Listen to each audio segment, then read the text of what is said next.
Welcome everyone to the February 6th, 2024 council meeting. This meeting is live streamed, recorded, and available on the internet by visiting the Town of Parry Sound's website at www.parrysound.ca. Prior to the open session, council met for a closed meeting. It was moved by Councillor Borneman and seconded by Councillor McCann.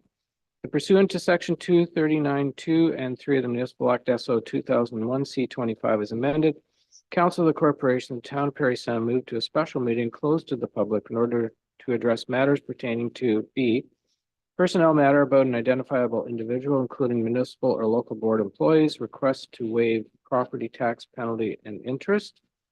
D, labor relations or employee negotiations, QP Local 17 collective bargaining. And K, a position, plan, procedure, criteria, or instruction to be applied to any negotiations carried on or to be carried on by or on behalf of the municipality or local board, municipal servicing agreement, non-interest bearing loan. And that meeting was held. This time I'd like to acknowledge that we're on the traditional territory of the Anishinaabe people under the Robinson-Huron Treaty of 1850 and the waterways traveled by the Métis of this region. Are there any additions to the agenda or prioritization? Mover and seconder for the agenda, Councillor McCann and Councillor Boleski. Yes.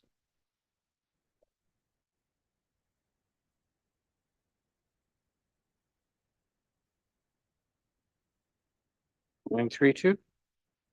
Okay. All right. Anything else anyone can think of at the time?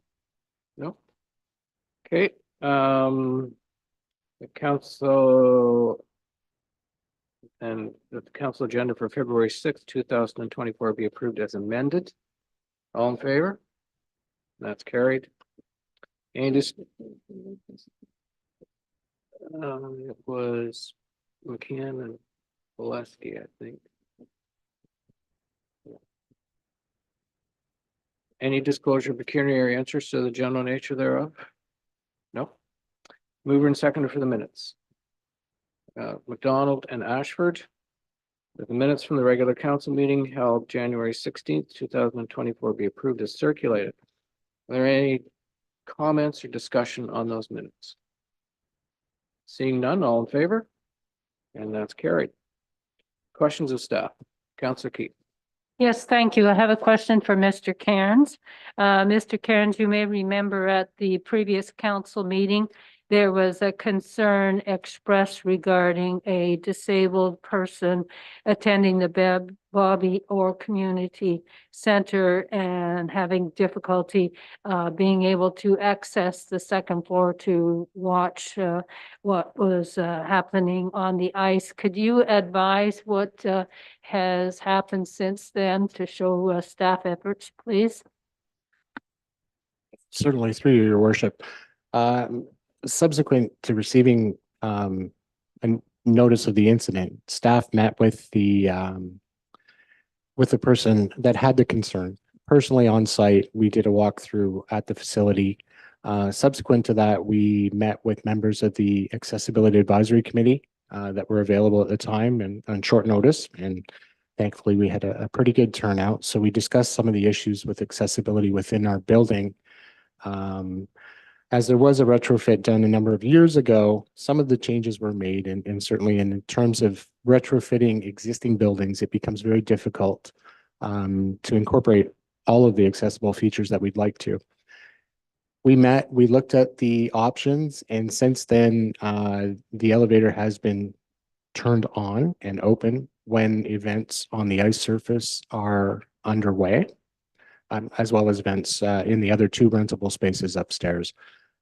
Staff have taken the course of action to make sure that the rentable spaces, if they are unoccupied, are locked so that they're not accessible. We operate a number of accessible or rentable spaces within that building, so separating them was a bit of a challenge. Anyway, in the interim, I think we figured it out. It seems to be working. I've been in the facility myself and have accessed the not using the elevator, but in and out of the upstairs door to the upper viewing area. So we are going to continue to work on some of the challenges that still exist within the building. But I think in the interim, we have made some significant improvements, and that situation should not be replicated again. Thank you. So just for clarity, the concerned parties involved, were they advised of the efforts being made?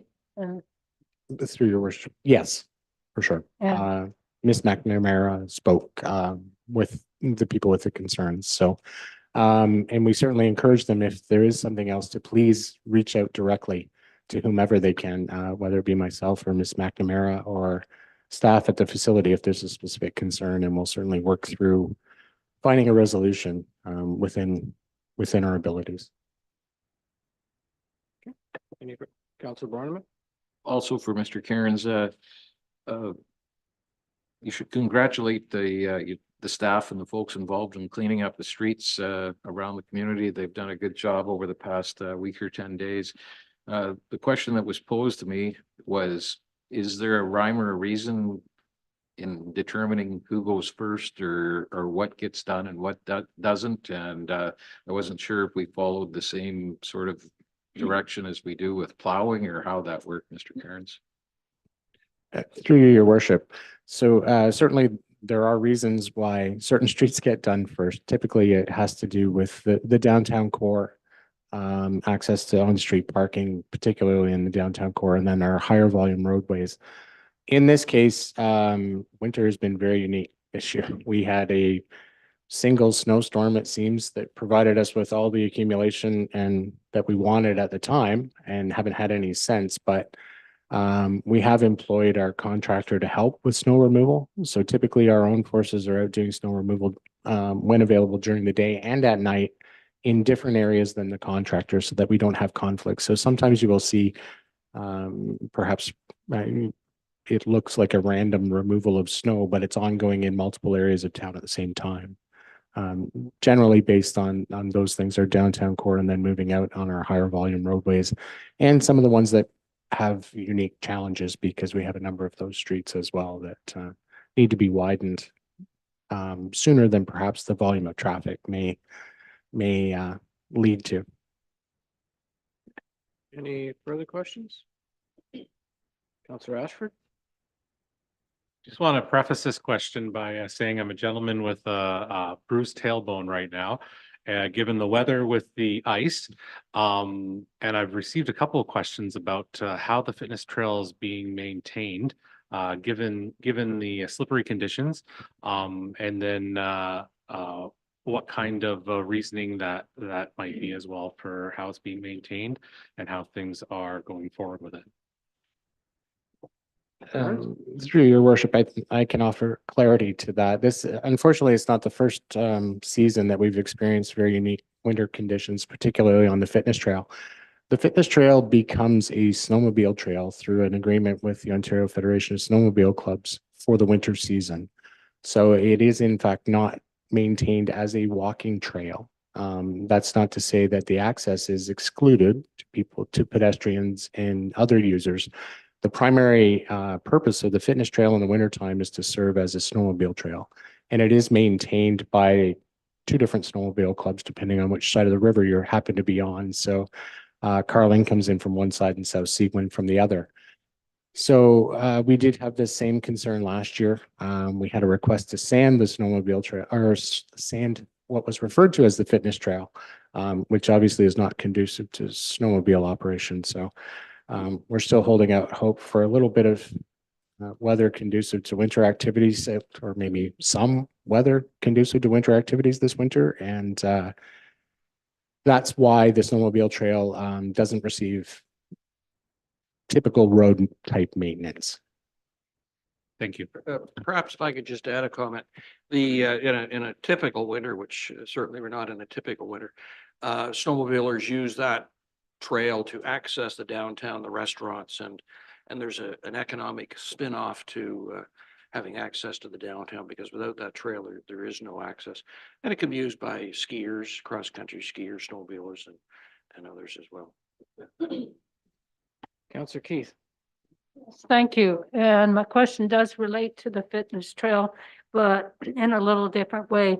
On the weekend, I did have the opportunity to chance it there, so to speak, and walk different areas of the fitness trail through town because of a concern that was expressed to me.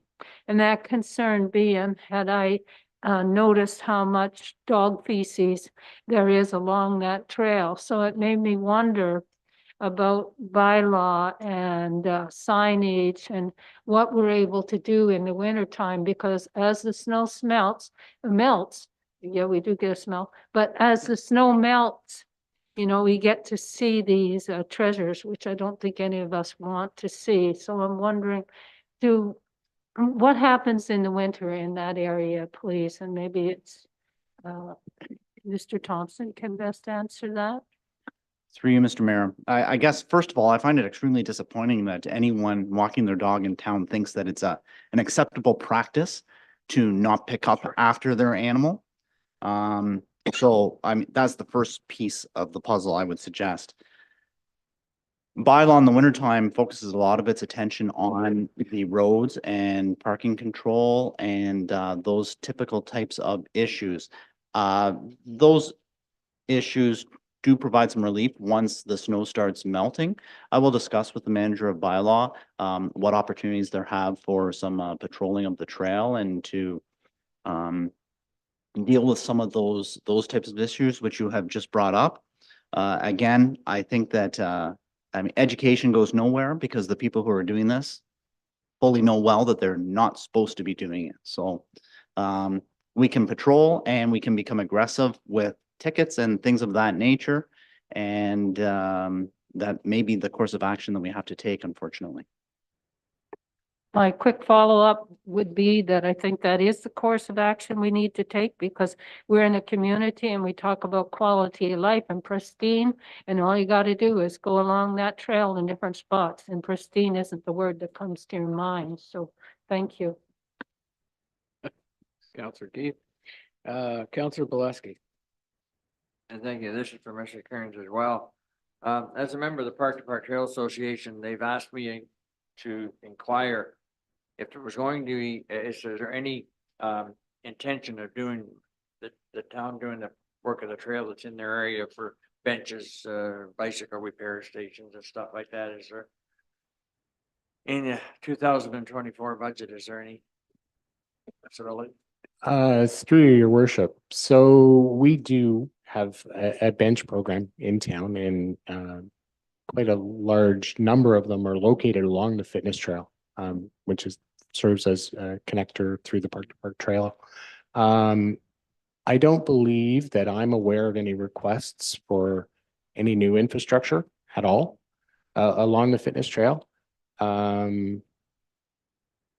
There are some amenities that are being improved, not specifically for bike repair. That would be a new one for me. I hadn't heard that under consideration. So. Oh, thank you. If I may follow up, your worship, maybe we should be sending you a request of anything that we perceive should be done. Through your worship, certainly we would encourage any groups that are requesting something of the town to let us know what those requests are, so that they can be considered during budget deliberations. And perhaps they can be addressed in other manners too, if we're aware of the wants and needs of various user groups. Certainly that's something we can try and address. Like I said, I wasn't aware of the request for any additional amenities. There are also picnic tables along the trail as well. So, and a couple of workout stations. Yeah. Counselor McCann.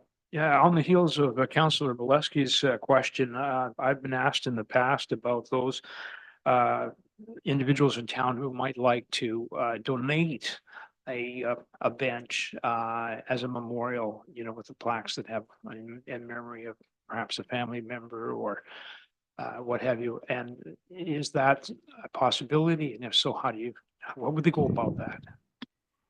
And through your worship. So we do have a program in place, and it's administered through the Parks and Recreation Department for memorial benches specifically. So I would certainly encourage them to contact the Parks and Recreation Department if they have inquiries or requests or any questions at all regarding that program. Agree, thank you. Anything? Councilor McDonald? Yeah, this will kind of follow up to what Councillor Keith was talking about. I know there, and this is from through your worship to Mr. Cairns, in regards to the trash receptacles that are put out and taken back in the fall. I know there's been efforts to put more permanent, like year-round kind of receptacles that have recycling and garbage. To that effect, would there be any consideration to put some more kind of around the pedestrian streets, sidewalks throughout town? Through you, your worship. So I know occasionally that will come up. I believe, staff have tried to place them or ensure they're placed strategically to allow people to not have to, wander for too far before coming across a receptacle. It becomes a bit of a logistical problem. We do, unfortunately, as Mr. Thompson said before, there are some behaviors that we'd love to see change. We do see folks using many of our receptacles improperly. They're meant for various pieces of litter that you may, if you had candy wrappers or that sort of thing, not for household garbage. Unfortunately, we do see that regularly through town. And that's not the intention of those receptacles. So staff have, I think, seen in the past where we tried to place larger receptacles, the ones that we had available. And unfortunately, they have a tendency to be abused because you can fit a large garbage bag in them. So there is a specific design for street side receptacles that typically only allow you to put small pieces of trash, and that's strategic for that reason. I think we have to keep in mind too that additional receptacles throughout town change the way in which staff are able to access them and how they're able to service them. So we have to think about the quantity of work that's set out in front of staff. So we have a part of our blue box transition actually includes public space pickup. So if we can get to a great place where everybody's responsibly recycling, there is a program through that allows public space pickup of recyclables, which in a lot of cases, that type of trash fits into the blue box criteria. So it's certainly something we can look at.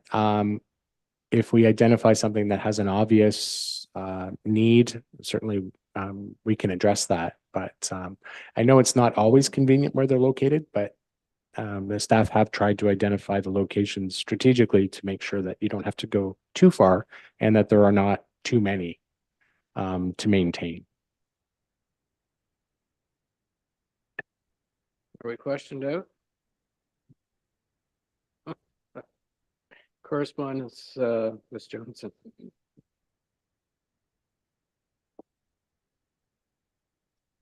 Thank you, Your Worship. We have 5 items of correspondence listed on the agenda. The first 2 are articles that we put on the agenda. The first is an article in the local magazine Parry Sound Living, Message from the Mayor, in its January edition under the community contributions section of that. And much of the articles focused on development, identifying various housing and commercial projects currently being undertaken or scheduled for 2024. The next article is in Business View magazine. It's January edition, and this is an international magazine, identifies itself as a source of news for executives, entrepreneurs, small business owners, franchisees, and anyone else interested in current industry trends and best practices. Every month, their digital platform covers the latest developments in manufacturing, construction, infrastructure, etc. So Parry Sound received particular attention in this magazine with notice of a feature right on the very cover page and a great photo of town harbor within their table of contents, in addition to the 10-page article, which was drawn from interviews with yourself, Your Worship, and CAO Harris. Also, a lot of information on current development. The next item of correspondence is a letter from Enbridge. this is addressed to members of council with concerns with the Ontario Energy Board's decision on phase 1 of the Enbridge Gas 2024 rebasing application, which was issued on December 21st, 2023. So Enbridge is concerned about the OEB's decision and are taking action to, as they identify, secure the future of natural gas in the community. So they are filing a motion in late January to review evidence with the OAB and seek a judicial review of this decision. They cite concerns, sort of 4 basic areas of concerns around energy affordability for consumers, economic growth, concerned with the risk to that, energy access and energy security. They encourage municipalities to take action and voice concerns with the OAB as well. The next 2 items are letters requesting relief from the parking control bylaw. The first is from the Parry Sound Seniors. They're holding a euchre tournament on Saturday, February 10th from 9 a.m. to 4 p.m. and are asking for, as I said, relief from parking control. The second item is of that nature is for the Rotary Club. There's been quite a bit of information out about the Hockey Day in Parry Sound on March 30th. A lot of events planned, so the Rotary Club has asked for relief from parking throughout the town. So these items are at council's discretion. There are resolutions prepared, but they were not listed on the agenda. If council chooses to provide that relief, there are draft resolutions prepared for that. And that's the correspondence. Very good. Thank you. We have 2 deputations tonight. Our first deputation is from Parry Sound Standard Condominium Corp., number 11 Salt Dock Road, with regard to transfer of water main responsibility. And welcome. There.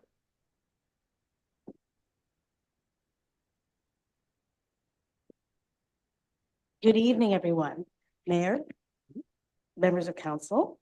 My name is Barb Barrett, and I'm a property manager, and I'm the agent for Parry Sound Condominium number 11.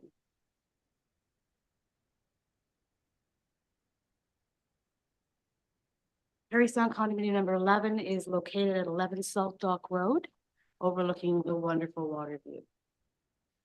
We're coming to you today because the water main that runs down the middle of Salt Dock Road is owned by, which we have found out, Parry, with condominium number 11.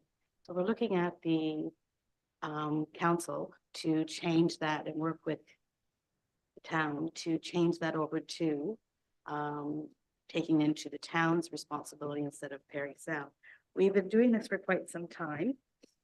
In September of 11, Building A, it's a 3-phase condominium. The developer is Greystone. The first phase was registered in September of 2011, and that was Building A at the very top of the hill. The second building was registered in April of 2018. That's C building, which is down by right by Salt Dock Road. And the last building, third building, was developed and registered on February in 2020. So it's full, it's operating. There's also a hydrant that's street accessible, which the corporation has been maintaining on a yearly basis as per the fire code. So on June 17th, we received a call from Public Works stating that the town would prefer to have infrastructure water mains in the town's name. And I sent that information to the board of directors on the 18th of June, the summer of 2021. It really not much happened. We did have a meeting with Greystone because it came to the attention of the board that they were wanting to, when they were building the lighthouse, which is across the street, they wanted to plug into the water main that belonged to Granite Harbor, Parry Sound 11. That then changed from the original drafts that they were supposed to be going through the rock and going into Wasabi Road. Sorry if that's not the right correct pronunciation. But they needed to get the water line quicker and faster, and so they came to the board, and the board had some concerns. So there was a meeting again with, and you had some change in staff during that time, so other people were trying to be brought into the picture. So we had another meeting via Zoom with Public Works, Greystone, and the board. And the board brought some concerns to the table, and they wanted validation that these would not become concerns. One, water pressure for building B, the fourth floor, as it is right now, it's just meeting the codes.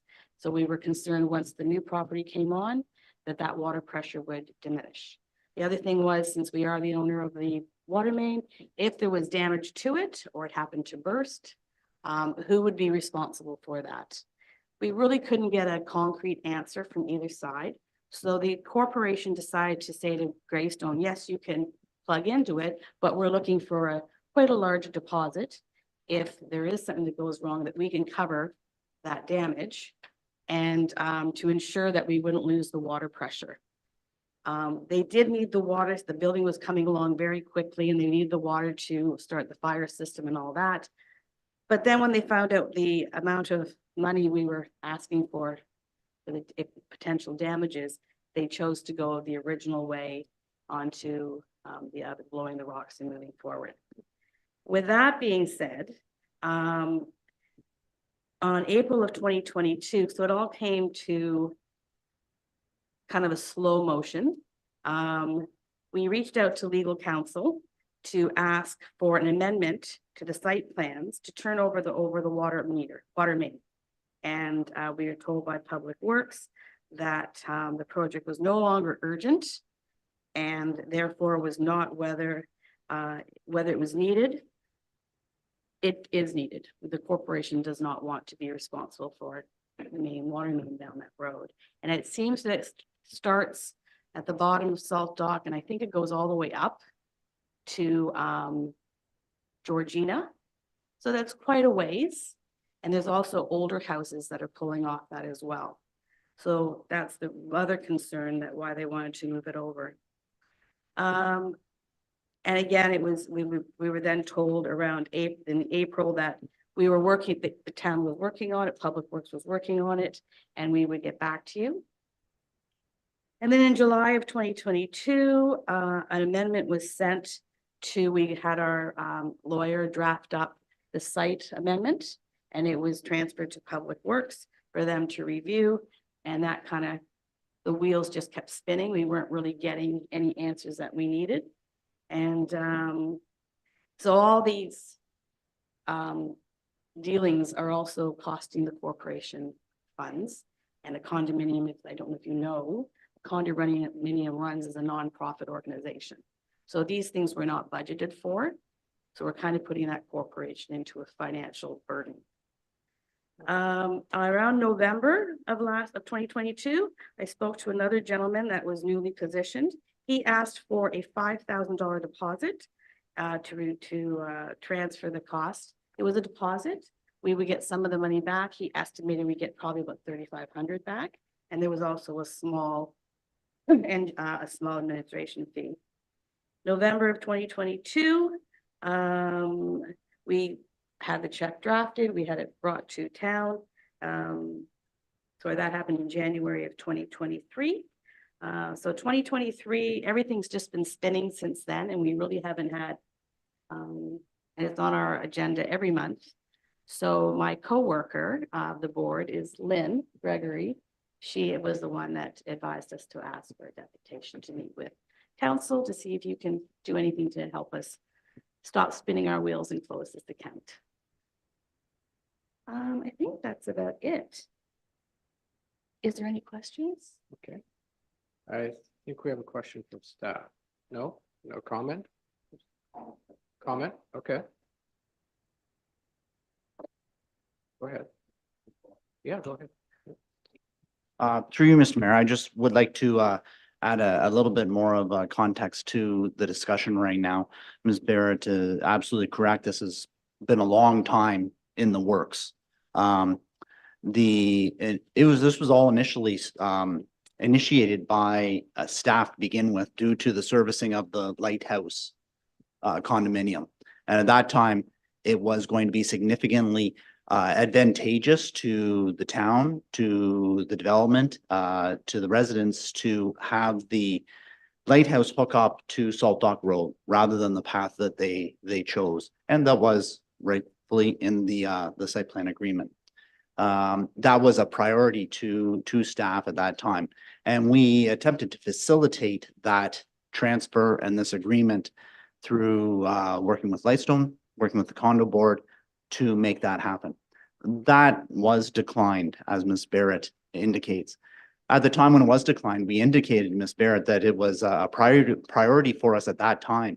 And if it didn't proceed, we had numerous other activities that we would have to be working on. So Ms. Barrett's quite right. It hasn't been a priority for staff since that time. It has been moving through the processes slowly. Currently, it is in the hands of our attorney to review the document and to ensure that it's appropriate to be moving forward. As council is well aware, we have numerous items in front of our attorneys when it comes to land use planning and servicing, site plans, and all those things at this time. This particular agreement hasn't been a priority the way it was for us in 2020, 2021, when we were trying to facilitate the transfer of services so that those services could be utilized for future development. Mr. Rand, I speak with Mr. Rand about this particular issue on a regular basis, and we are still trying to move it through the solicitor's office when there are opportunities for that to occur. I don't have a timeline presently for council. Previously, Mr. Kearns, Mr. Rand, and I suspect Mr. LG worked extensively on this file to try to facilitate it at the time when we did need the services. When we're able to get the solicitor to attend to it, we will be moving the subject matter forward and be concluding the entire project. But again, there's numerous irons in the fire. And at this point, this one isn't a priority for staff to address immediately due to other priorities. Mr. Kearns?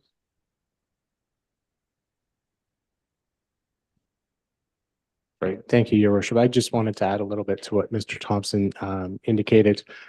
One of the reasons, well, it was staff initiated. When we identified the fact that this water main existed within the municipal roadway and was feeding a private development, it was determined not to be the most appropriate setup for municipal infrastructure for all those various reasons. So when we identified that, we did try and facilitate, and part of the reason was where the lighthouse connection ended up happening was on the main feed out of the water plant, and we tend to like to avoid touching our main water plant feed wherever possible. So that was what spawned the urgency from a staff perspective in trying to facilitate the allowance. And I think I'd just like to clarify, because I believe that the concern about water pressure, I believe, was addressed by an engineering firm, if I'm not mistaken, if I recall. It's been a little while, I understand, but so that was alleviated back when the talks were going on. There wasn't a concern from our perspective. We were happy with the fact that the engineers had reviewed the water data and that it wasn't going to have an adverse impact on the existing Parry Sound 11 for obvious reasons, because if anybody ever connected to that in the future, we didn't want to have that come up somewhere down the road. So I just wanted to offer that for a bit more clarity. Thank you. Mr. Harris has a comment and then a call to question. Yeah, thanks, Mr. Mayor. Just wondered if Mr. Thompson, was the developer Lighthouse, were they prepared to pay for all the costs to do the conveyance from the condo board to the town, and perhaps was there any compensation for the board involved? Through you, Mr. Mayor. Yeah, through what the staff was facilitating, Greystone was going to bear the cost for the transfer, as well as provide a amount of money to the board as a courtesy payment to them for facilitating that changeover of ownership so that they could connect in a more appropriate location. Councilor McCann. So a couple of things. Yeah, so I was kind of wondering how it was that a water main on town property became fell under the ownership privately. And is that common? And do we have other situations like that?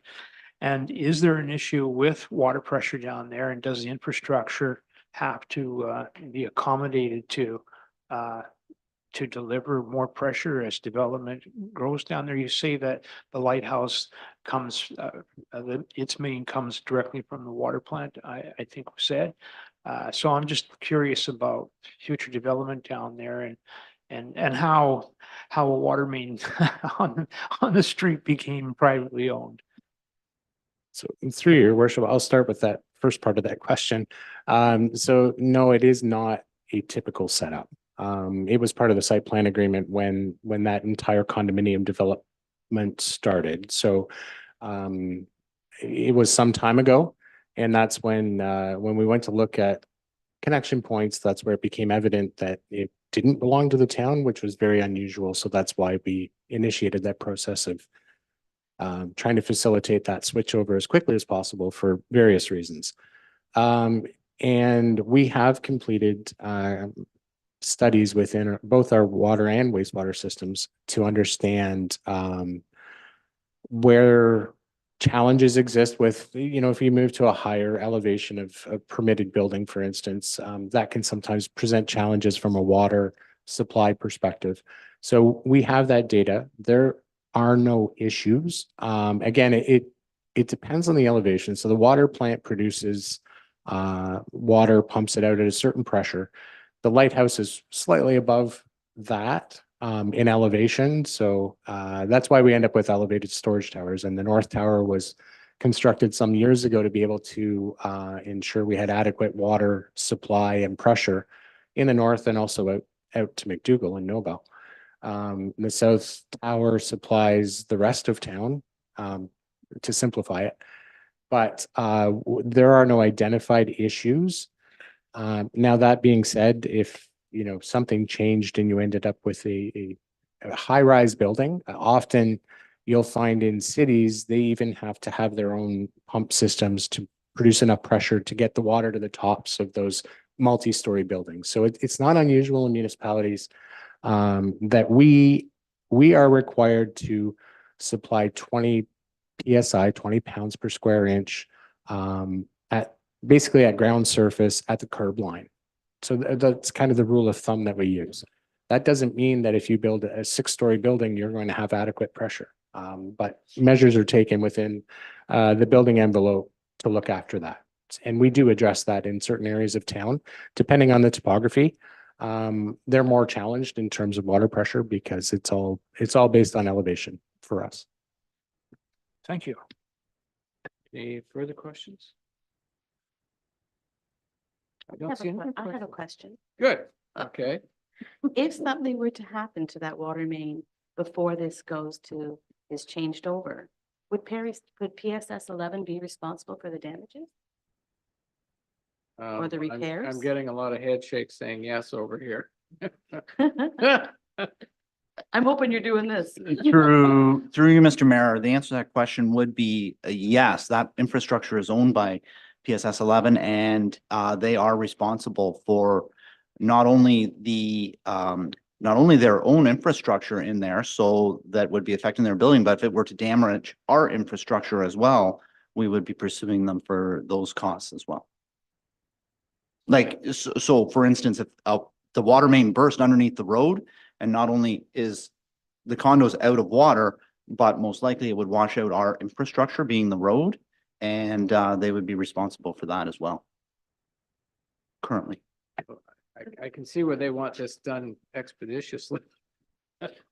Actually, yes, that's what our concern is, because we are not budgeted for, I'm sure, the amount of money that would take to repair. But since this project has been going on September of 2011, and Councillor McCann, if I got that right. I don't understand why it hasn't been done, but that's a question that you can discuss later. Okay. Okay. Hey. I just want to thank you, Your Worship, and everybody for your time to listen to us. Thanks Okay. again. Councilor McCann. I was just wondering, is there an appetite for resolution tonight for direction to staff? Staff are dealing with it right now, so we don't, Oh, okay, all right. yeah. We we don't get in the way of the process that's currently taking place. Okay, fair enough. But we've heard Miss Barrett. You're welcome. Thank you. Our next deputation is Michael Martin from the Festival of the Sound. Welcome, Michael.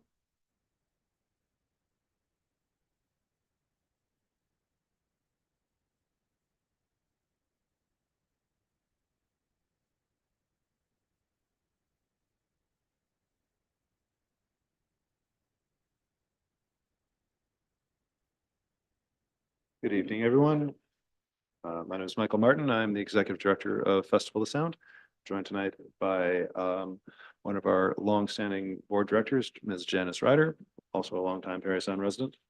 And you've seen the proposal before you, so I'm here to talk a little bit more about that. And with this on full screen. The concept that we're presenting is an idea called Tuesdays on the Town, and this is an opportunity for Festival of the Sound and the Town of Parry Sound to work together more closely. Before I begin, I want to take a moment to thank Department of Public Works for their excellent work on keeping our driveway and our parking lot cleared of snow all winter long. We really do appreciate that. So the request from Festival of the Sound is an opportunity for us to give back to the community of Parry Sound and to partner with the town on this. In 2022 and 23, we expanded our free to the public offerings. So these are concerts that we provide to the public for free, kids concerts, family concerts, that sort of programming. And we hope to do so again in 2024.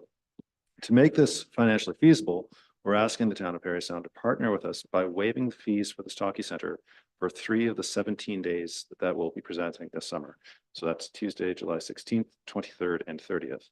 The remaining festival days will continue to rent the Stocky Center in the way that we always do at the usual rates. Festival of Sound will not collect any ticket revenue on the days when these fees are waived. Details of the proposal are to follow. And in recognition of partnership and as a way of saying thank you to the town, we want to brand these events as Tuesdays on the Town. We have a long history of partnering with the town of Parry Sound. The festival goes back 45 years in this community. We continue to expand our community-facing programs, focusing on families, new audiences, and community outreach. The Summer Festival is an established draw for tourism, contributing over $2 million to the local economy annually. That's TREAMS is a provincially run sort of metrics calculating database that the tourism industry uses. This initiative builds on existing Tuesday events in Parry Sound, such as the Farmers Market and the Bands on the Bay. We have a strong relationship with the town already. We are long-term renters in 2 of your facilities, the station office at number 1 Avenue Road, and of course the Stocky Center. We continue to provide free to the public programming at the Parry Sound Library, the Museum on Tower Hill, and through our Music Scores, Music in Schools program. Here's some pictures of some of the things that we did just in the last year. You see the basement of the library. We did 4 kids concerts there last year under the banner of Chamber Kids. We did those during the month of July. At the top, you see a yoga class that we did on the back deck of the Stocky Center. It's another program we'll be expanding this year. It was very popular. We did a live yoga class with cello, with live cello music. It was very popular. We had terrific feedback on that. And then on the right, it looks like a shot of the Stocky Center. It's a full house. It is a full house, but they're all students from local schools who came to attend our Music Scores program. This proposal fits in very well with the town's strategic priorities of economic growth, quality of life, and organizational excellence. On the economic development score, Ontario Arts Council in 2023, so this is November 2023, released data showing that 13% of visits in Ontario, of tourism visits in Ontario, are arts and culture related, and that those 13% of visits account for 30% of visitor spends. So encouraging arts tourism is good for the local economy. These visitors tend to stay longer and spend more while they're here. The quality of life, a 2022 review of 26 reports by the Journal of American Medical Association concluded that live music experiences are linked to improved health. So more live music equals a healthier community. Organizational excellence. Tuesdays on the Town will allow the town of Parry Sound to provide top quality experiences to taxpayers with no direct impact on treasury. We're not asking for money here. We are asking for fees to be waived. The Festival of Sound organizes and pays for the artists. The town of Parry Sound waives a fraction of the fees the festival pays for use of the Stocky Center. This is what a typical Tuesday is going, we're hoping a typical Tuesday will look like for the summer.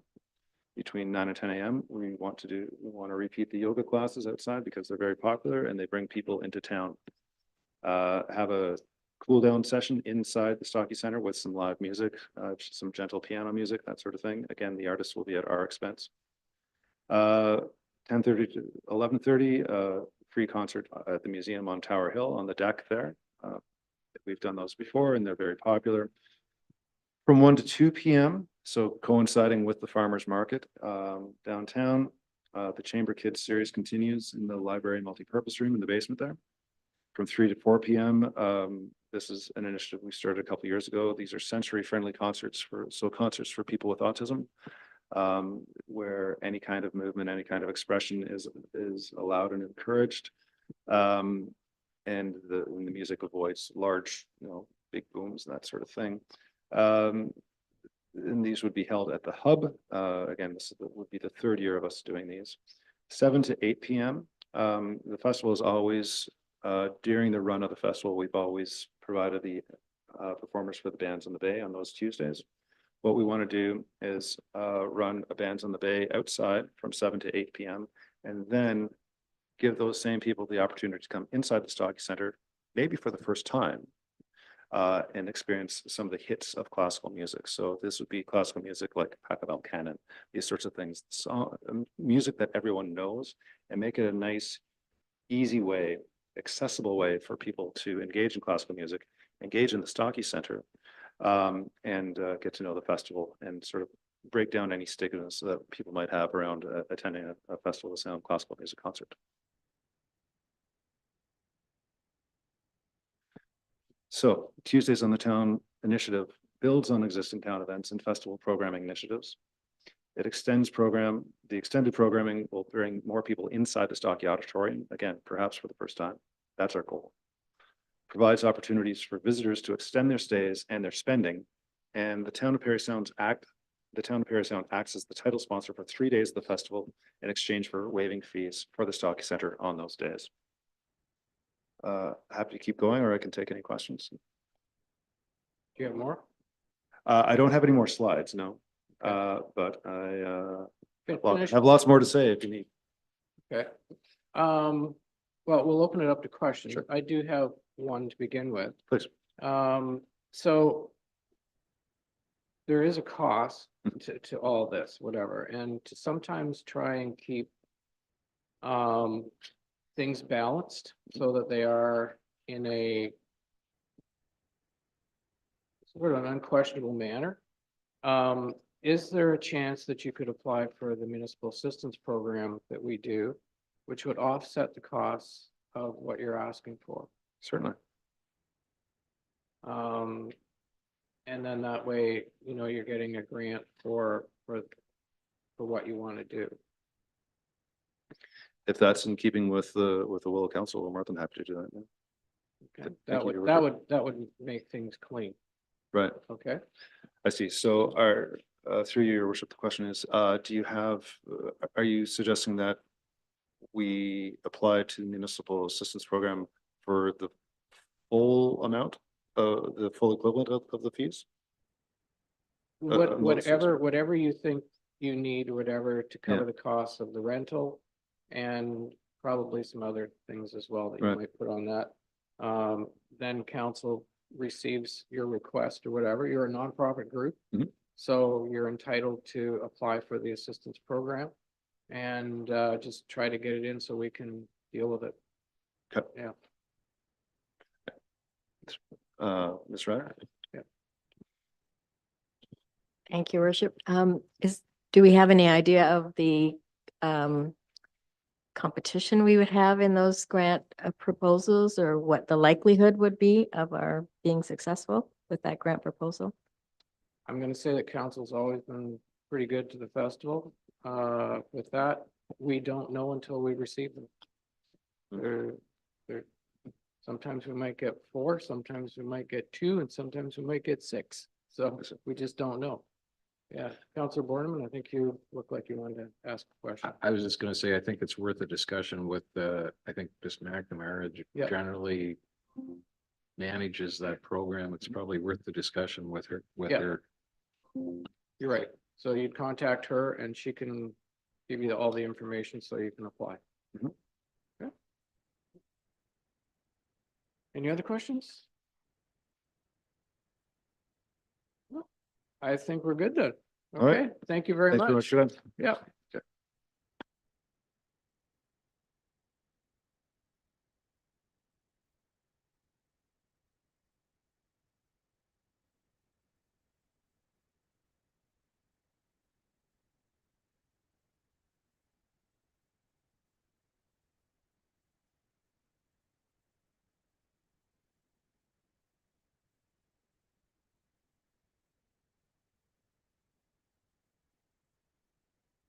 Yeah, that pretty much ate up all our time tonight for deputations, so we'll start with reports for tonight. We'll start with Councillor McDonald.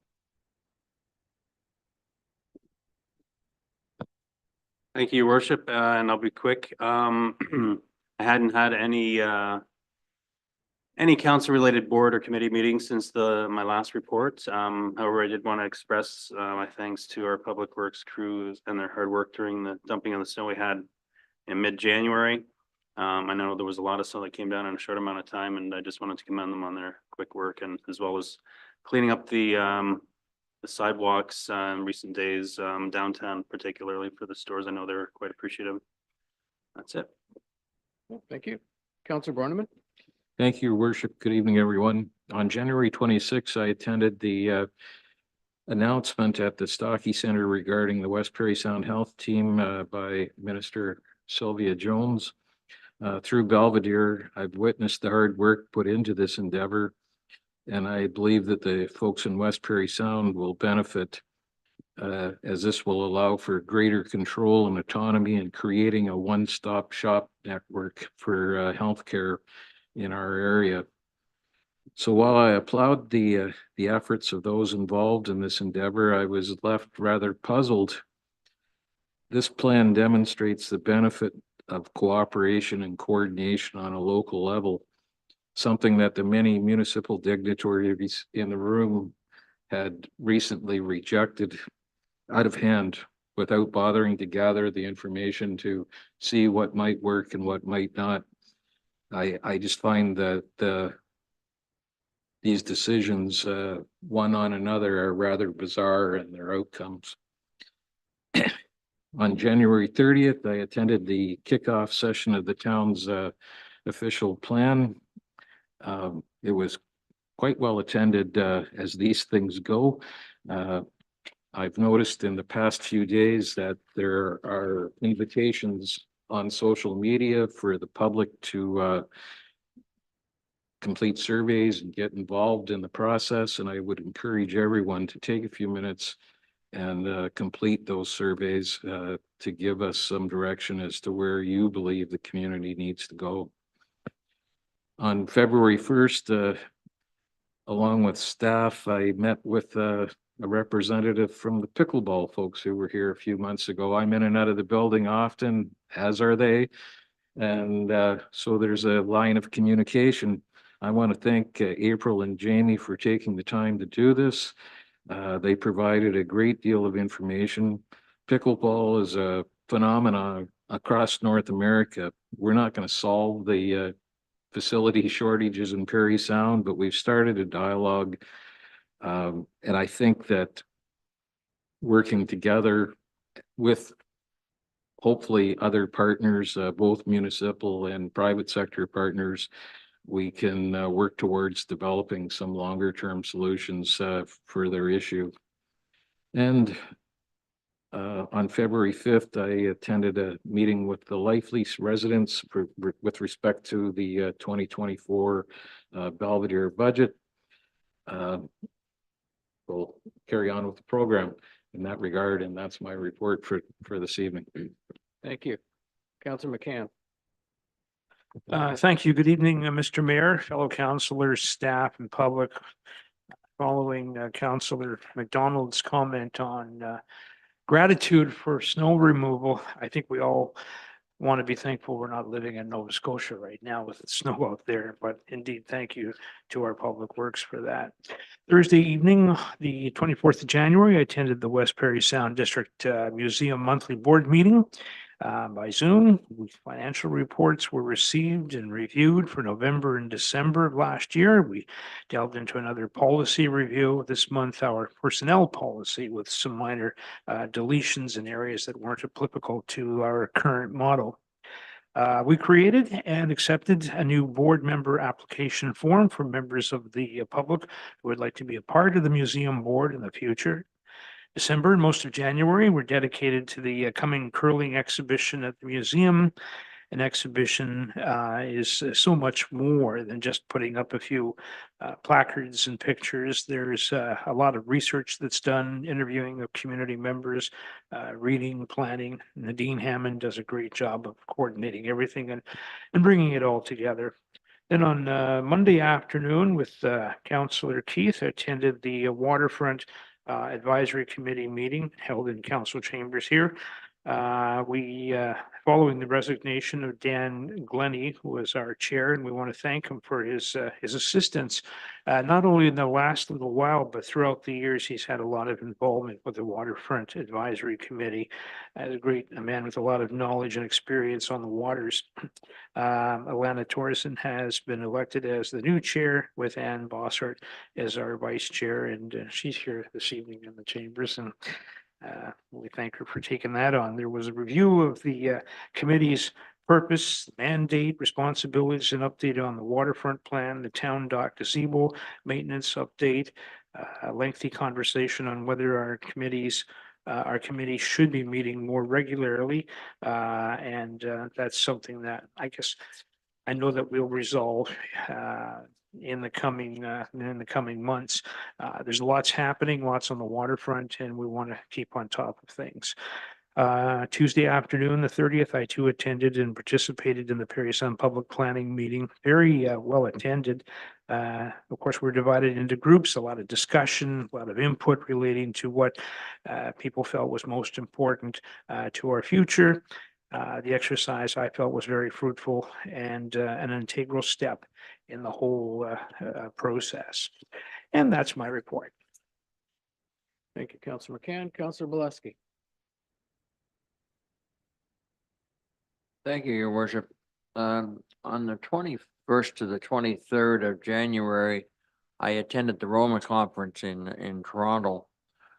And I could go on quite length, but I attended a bunch of meetings and seminars, and a couple of them I was very impressed with, and I'm actually going to bring what I've learned to a future council that I think this town should get involved in the programs.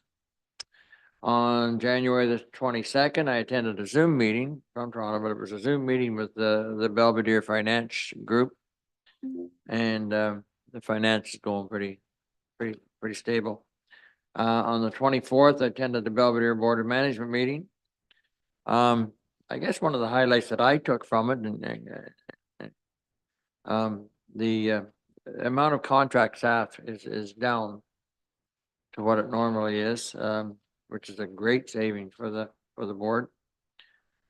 They kind of cautioned us not to get too energetic about it because it maybe not going to last that long, but it was pretty good to hear.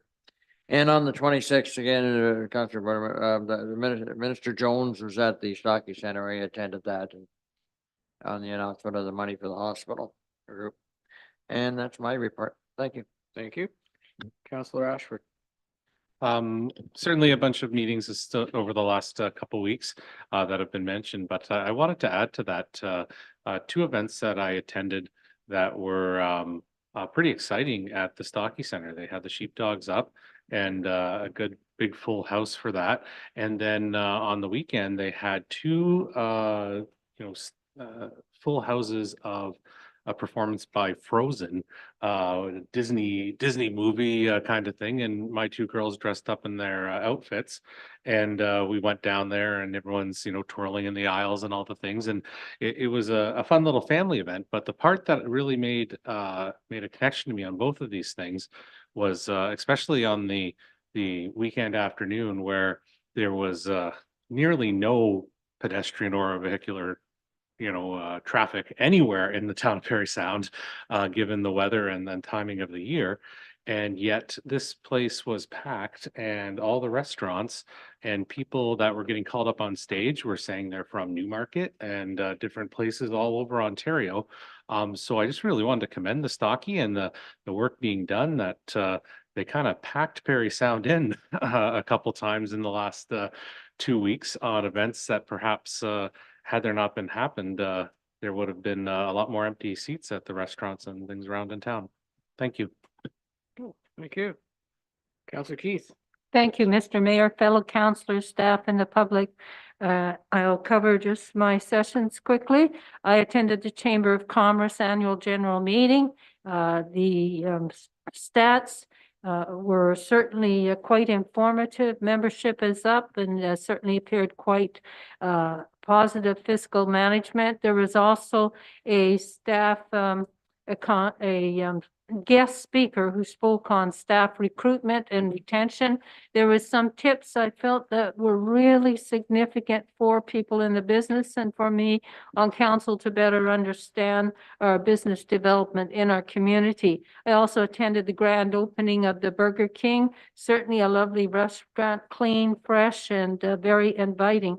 I attended a walkabout, as Mr. Cairns has mentioned in opening questions, in respect as a member of the Accessibility Committee when we walked around the BOCC, and to see how better to address accessibility issues with what the situation of that building is, and to find out the solutions where there are gaps. I also attended the review, which was a working group of the official plan.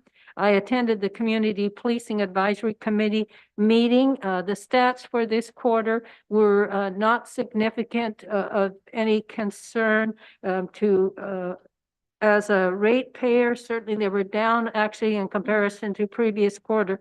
There was some discussion regarding the upcoming police service boards that the Ontario government will be requiring all municipalities to have, with a bit of discussion about budget. The one thing in the Community Policing Advisory Committee meeting I thought was also informative is there is a program which has been in place now for some months, but it allows people who have businesses or homes where you have video cameras. It's merely a registration of your video camera with the police. It doesn't automatically mean that the police are able to look at everything on your video camera, but it allows there to be a registration. And then from there, if there was something negative happens, whether it's theft, arson, vandalism, whatever, at least the police have a registration of places where they can first start the footwork and then ask, is this possible that we can have a viewing, to have more information. So it's not, if you register, you're giving carte blanche. But if you want more information about this, you can visit the website of camsafe.ca. So I found that very interesting. It has been mentioned also in respect to the Waterfront Advisory Committee meeting, that Dan Gleaney is no longer chair. He has resigned, and now our new chair is Elena Torson.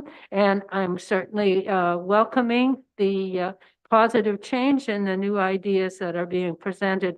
And I should also say that I express my condolences to the Honorable Joe Wilson and his family, Vienna, etc.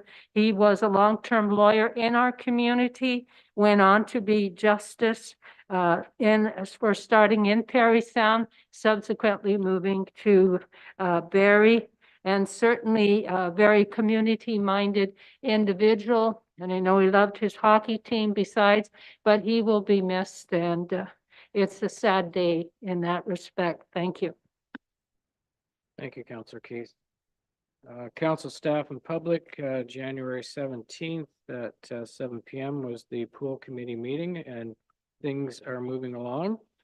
January 20th, I attended the Parry Sound Hockey Club's 100th anniversary, which was held at Bobby Orr Community Center. Certainly a well-attended event. And congratulations on 100 years. And as I said to President Hildebrand, I said, we're looking forward to another 100. And January 23rd at 9 a.m., I was invited to Parry Sound Chamber of Commerce annual general meeting. Certainly from the reports, the Chamber of Commerce has been very busy over the past year, and they're looking forward to a busy 2024. And like to congratulate the team on the efforts that they've done to really get the chamber out there and do some exciting stuff. So thank you to the group there. January, then right after that, actually, we had to leave the meeting a little bit early at 10:30. Was the grand opening ribbon cutting ceremony for the new Burger King restaurant, the north end of town. As Councillor Keith said, very clean, very neat, brand new. Our MP, Scott Aitchison, was also there. And so we all got a Whopper, so which was good. January 24th at 1 p.m. I was invited to speak at the Probus Club meeting at the Mary Street Center. Good turnout, lots of questions.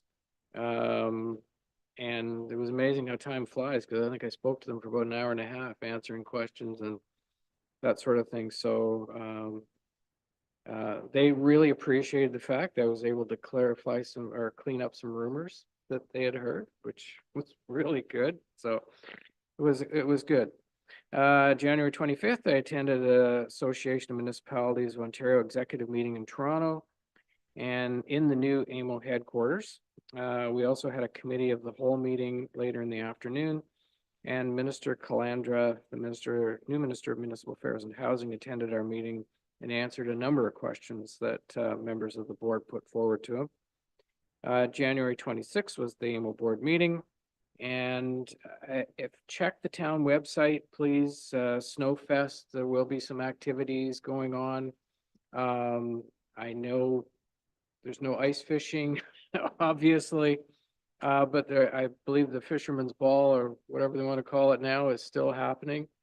And then the Family Day event at the BOCC will also be on, and there are other events as well. So please check the town's website for activities and get out and attend. And I think there's two condolences tonight. One for Joe Wilson, who was a justice here, as Councillor Keith mentioned, and well-respected individual. And Ange Cormier apparently passed away as well. So our condolences to the Cormier family on the passing of Ange, and her husband Wayne passed just a short time ago. So anyway, condolences to both those families, and on with the agenda.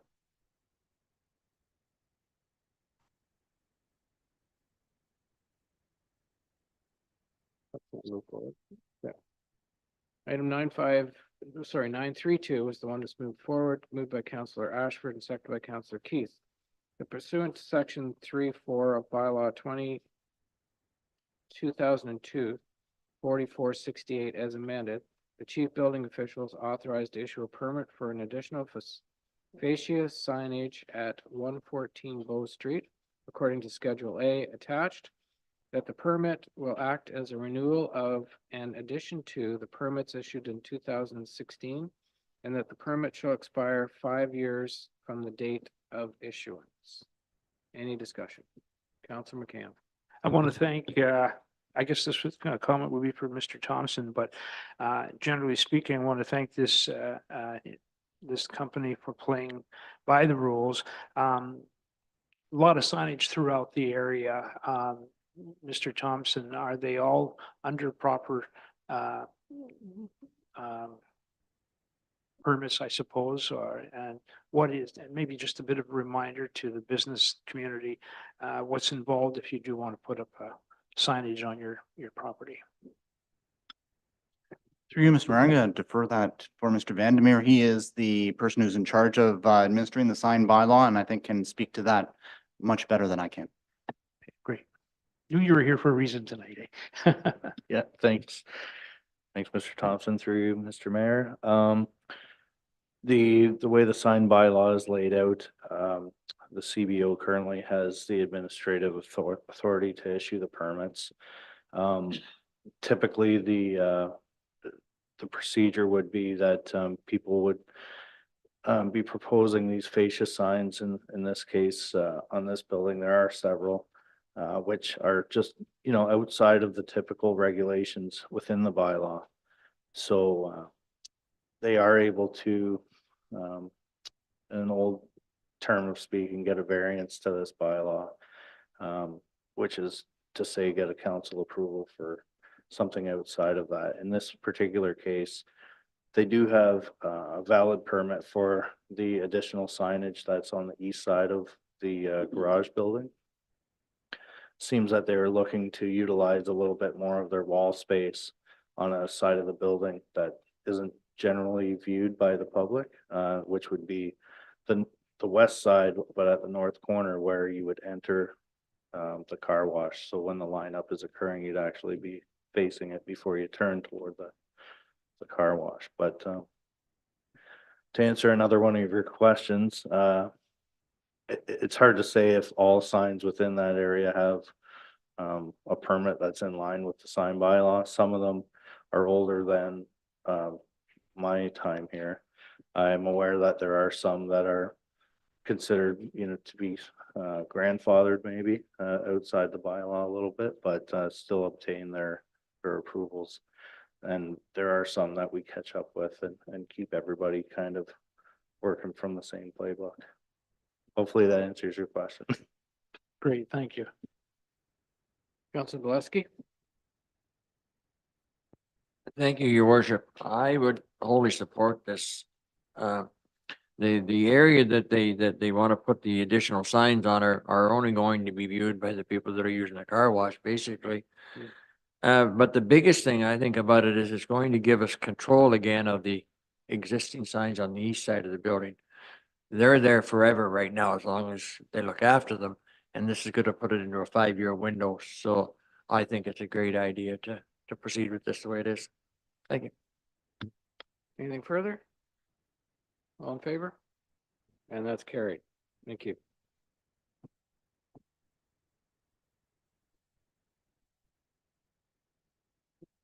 Yes. Yeah. This bylaw came out of the closed meeting. Moved by Councilor McDonald, second by Councilor Borneman, that bylaw number 2024-7395, being a bylaw to authorize the execution of an agreement with the West Parry Sound Recreation and Culture Center Board for a non-interest bearing loan, be considered as read a first time. All in favor? That's carried. All members in favor of having the second and third readings? That's carried. Moved by Councilor Borneman, second by Councilor McDonald, that the bylaw above mentioned be considered as read a second and third time, passed, signed, and sealed. Any discussion? Councilor McCann? I think it would behoove us to get a comment from, I guess, Ms. Phillips as to what we're doing here for the benefit of the public. I'll defer that to Mr. Harris. I know he has something he'd like to say about that, likely. That's what we're talking about. Yeah. Through you, Mr. Mayor, to Councilor McCann.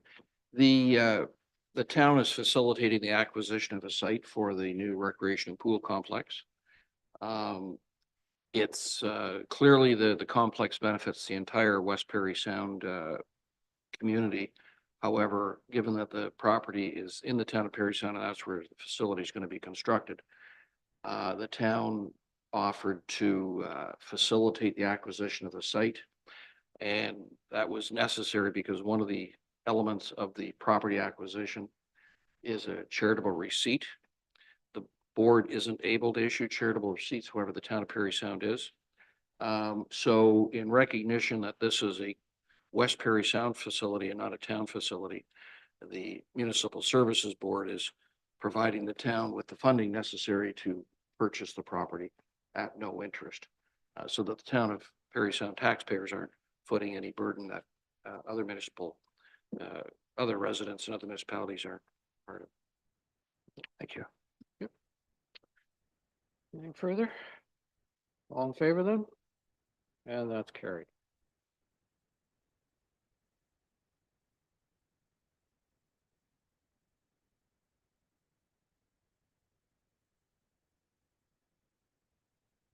I need a mover and seconder for this direction.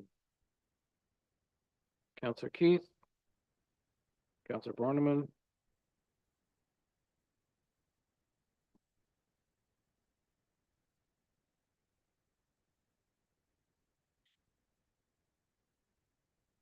Yeah, it's regarding the deferral policy that's in the agenda.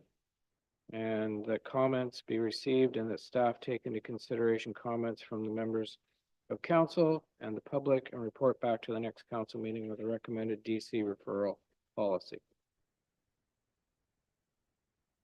Mr. Harris? Yeah, through your spare, I could just make a couple of comments. Council introduced a development charges bylaw back in July 2023.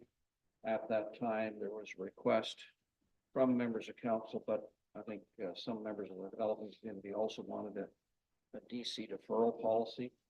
So this follows on that direction. This evening, we're not asking for council to approve anything. It's here in front of council in case there's comments. Also, we're prepared to receive comments between now and the next time the council agenda goes out. So one of the reasons for deferring development charges and what we're suggesting, if you're building a 40-unit subdivision, you take out one building permit at a time and pay the DCs on that one home.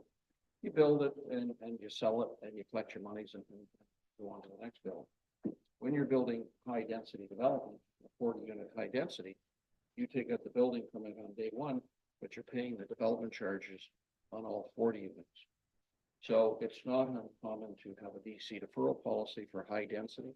That's what we're proposing, not low density, not for industrial or commercial, but for high density, and high density is 10 units or above. And so this is in front of council for any comments this evening. Again, we'll hope to see receiving comments before the next agenda. This gives the development community the opportunity to review it. Councillor Borneman and then Councillor McCann. Well, I want to thank Mr. Harris and the staff for taking this approach to bringing the matter forward. You know, as I've said before, oftentimes we have items on the agenda that only appears Friday afternoon, and that's the way it is. That's how it's best organized, but it doesn't give people much opportunity to review the agenda, let alone make comments. So I think that this approach is one that will serve us well going forward. It gives everybody their opportunity to have the kick at the can, and they may not agree with it, but at least they'll be able to speak to it. And that's, in my mind, the right way to go about this. Thanks. And just to twin on what you're saying, if you do agree with it, say so, because sometimes not saying anything, you just don't know, right? So if you like it, say so. If you don't like it, you say so as well. But don't be silent on this. Councillor McCann. Don't be shy. Yeah. No, I think it's a good idea. I think for developers, have to put a lot of money up front. This helps them with their cash flow. Is this typical in other communities and cities? Through the mayor, yes, it is. Microphone. Through the mayor, yes, it's typical. Great, thanks. I could just add one more comment.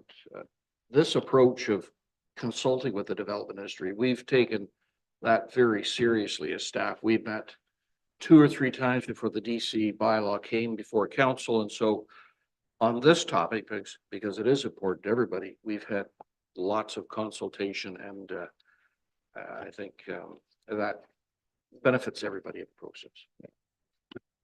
Councillor Ashford.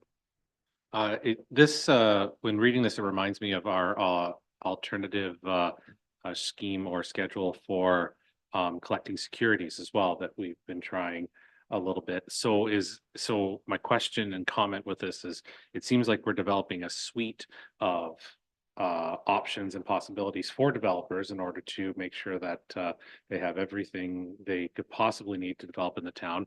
And I just want to make sure that I'm understanding that correctly, that we would be able to have developers come and perhaps have an alternative schedule for securities and a deferral for development charges to make sure that basically any project can kind of move forward in these ways. Through the mayor. Generally that's correct. It's finance, it's public works, it's development planning, but we're all looking for ways where the municipality can assist a development to make it proceed without putting the municipality at risk. I mean, there's a balance there. And we did it on a pilot basis for the securities for development. So rolling securities, because not everything's going to be built on day one. And so this is another response to a request from some developers that do high-rise developments. And I mean, we'll happy to look at anything, but it's a balance between protecting the municipality and also trying to work with the developers where we can. Councillor McDonald. Thank you, Worship. Yeah, I'd just like to say I'm all for this as well. I think it's goodwill to the developers, and yeah, it's proactive for the town. Councillor McCann, Yeah, I'm sorry, just one quick question. So then, is there a margin between low density and high density? Like if someone was building a triplex or say a unit with 6 residential units, is that considered a high density build in such a way, or are we talking major numbers here? Through the mayor, 10 units. 10 units. 10 units and more is high density. Okay.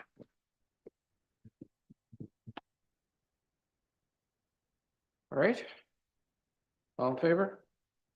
That's carried. Thank you.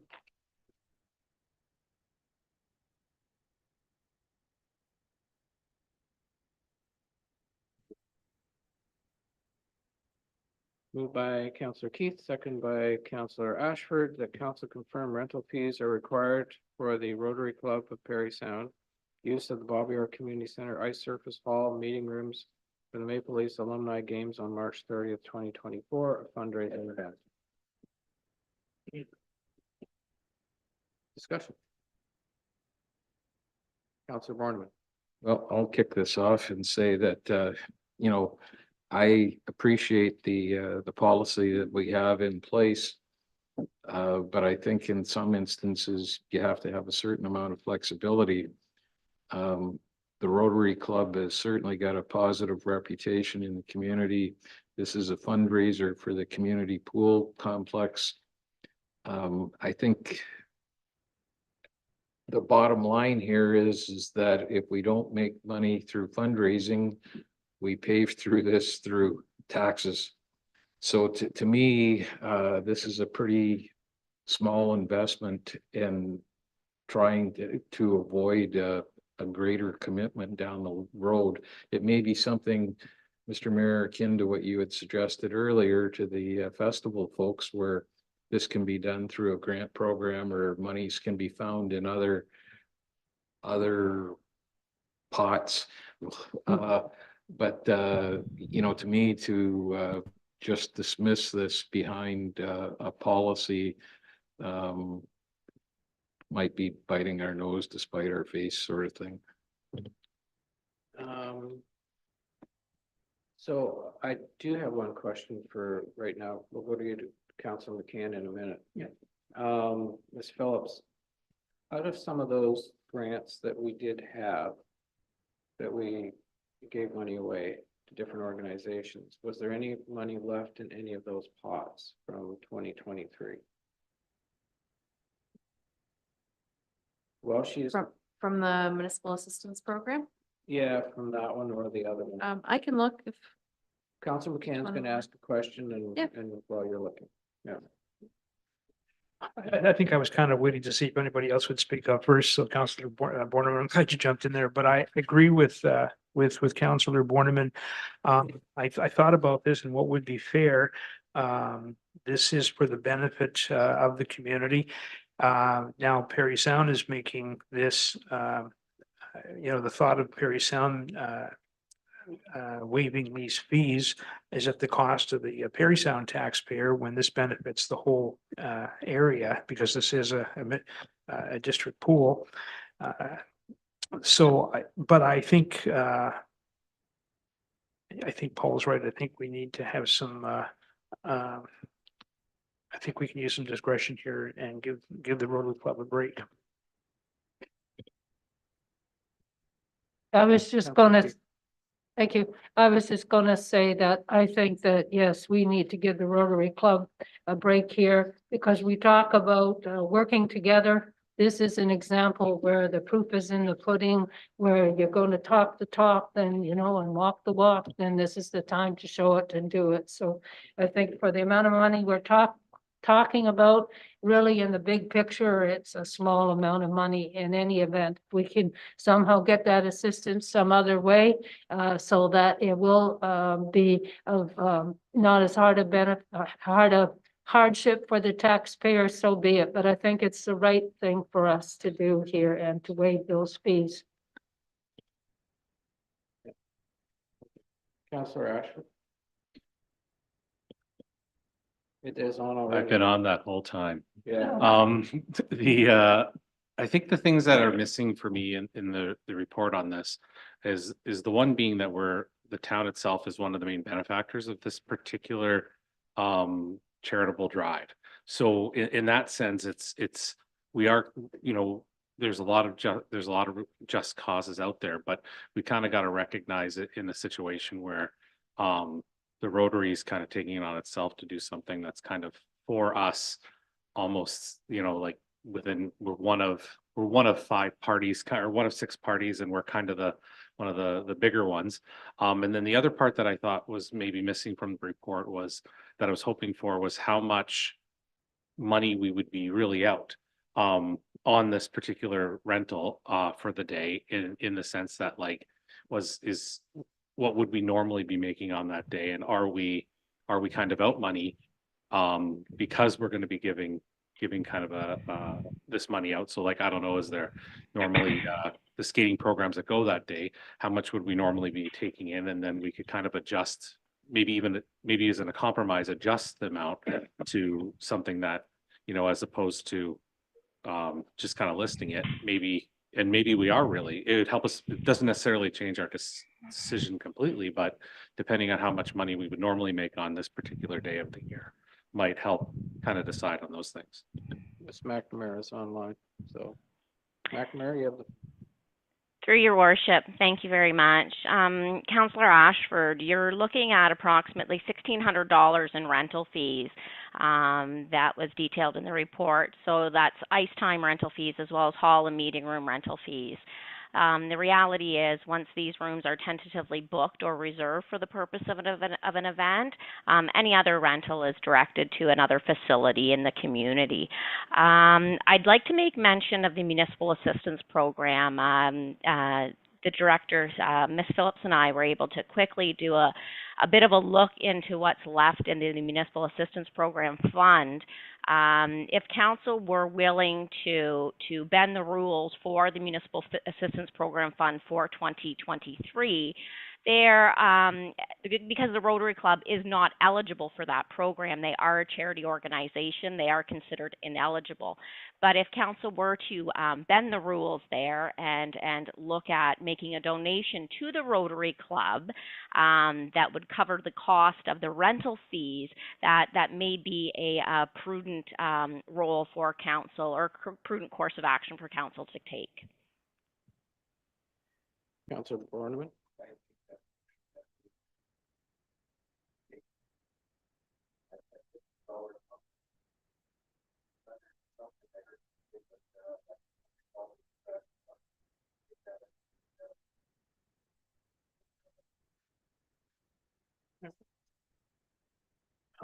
So we have a resolution on the table, okay? So it can be defeated or whatever, and then we can move on to another one. So, we'll have to deal with this one first. So then what I'll do is I will ask the question. All in favor? Any opposed? Okay, it's defeated.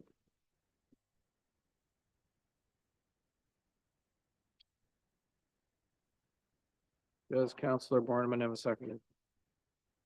Councillor McDonald?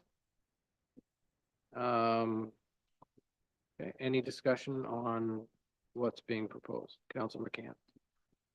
Well, it's a good idea, but we're breaking one rule instead of another. And would it not just be simpler just to write off the charge for the arena that day rather than make another exception somewhere else and set up a precedent somewhere else down the line? It's one exception or the other. So, is it less paperwork to just say it's yours for the day?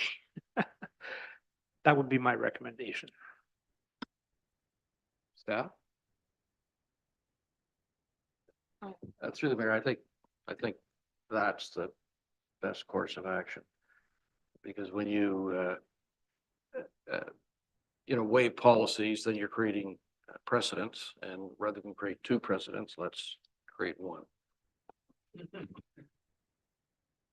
Okay, all right.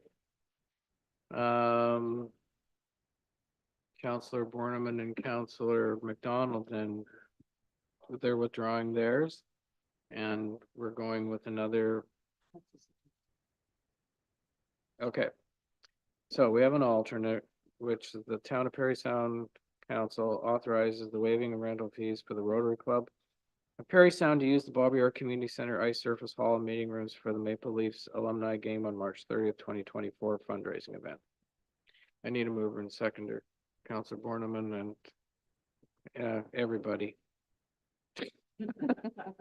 Choose one. Yeah.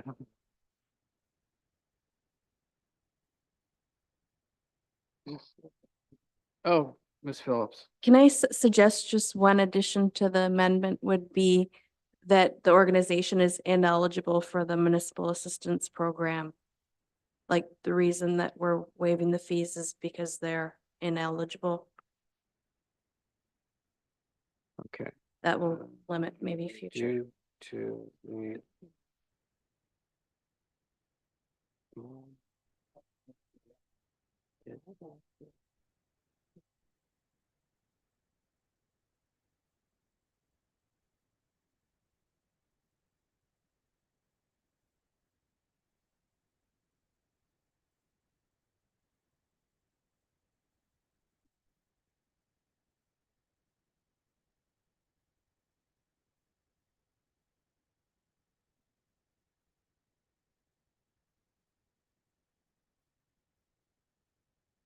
okay.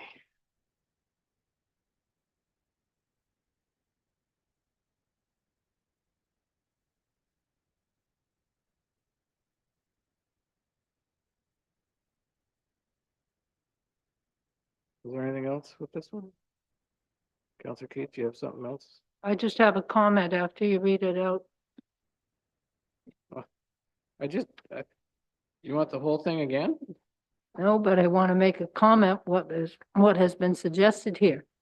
Okay, that the Town of Parry Sound Council authorizes the waiving of the rental fees for the Rotary Club Parry Sound use of the Bobby Orr Community Center ice surface hall and meeting rooms for the Maple Leafs alumni game on March 30th fundraiser event due to the ineligibility of the Rotary Club for the MAP program. My comment is, I still think that what is being presented there is we are still setting a precedent for down the road. So it's I am certainly supportive of the fee being waived, but I do think the way we've just added this because they're not eligible for that program, I think we are still opening ourselves up in the future for a precedent. I agree with Councillor Keith. Councillor Borneman? Obviously, we are, but as I say, I think that with justification that this is a community project, the entire community is going to benefit, not one entity or a single group. And that in reality, this is an investment that will generate more than it costs. That would be my thinking.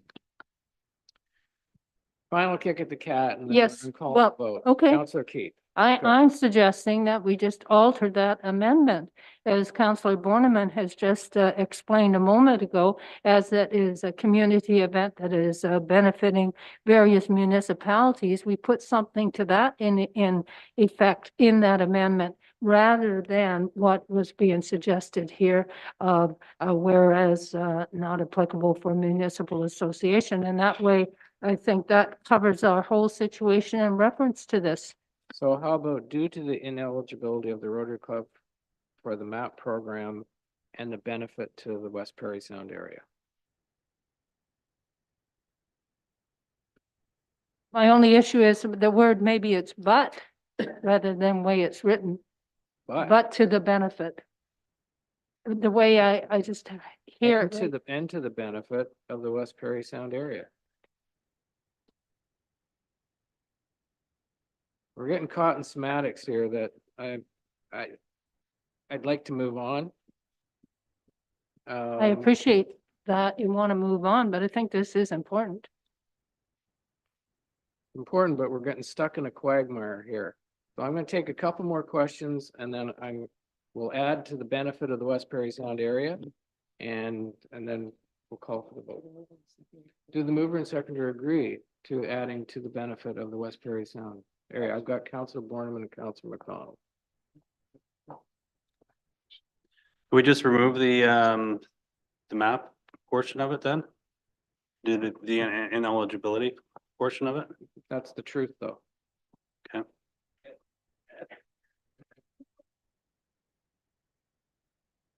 That's why we're doing this. Otherwise, we would have given them the money through that program, like we suggested the Festival of the Sound. Except the Festival of Sound is a nonprofit organization and they're eligible for the MAP program. But the Rotary Club is a charitable organization and not eligible for the MAP program. Councillor McCann. Respectfully, the more we say, the more trouble we could be in later. I agree with Councillor Keith. We don't have to mention because they're not eligible. I just think we're making excuses where we don't have to. I think it clarifies for future if anybody asks why. Mr. Harrison. Thank you, Mr. Mayor. Listening to the discussion, I think there's certainly a concern about creating precedent, but the qualifier, as Ms. Phillips suggests, narrows the precedent.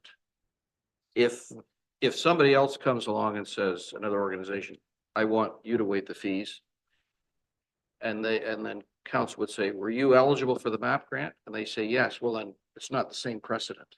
So I think this council is creating a precedent, and by adding that condition that Ms. Phillips suggested, narrows the precedent. So I think it just narrows the future opportunities for someone to use it. Can it be read out one more time, please? Does the mover and seconder that I have here agree to having the West Parry Sound area as a benefit to the West Parry Sound area? Councilor McDonald, you as well? Okay.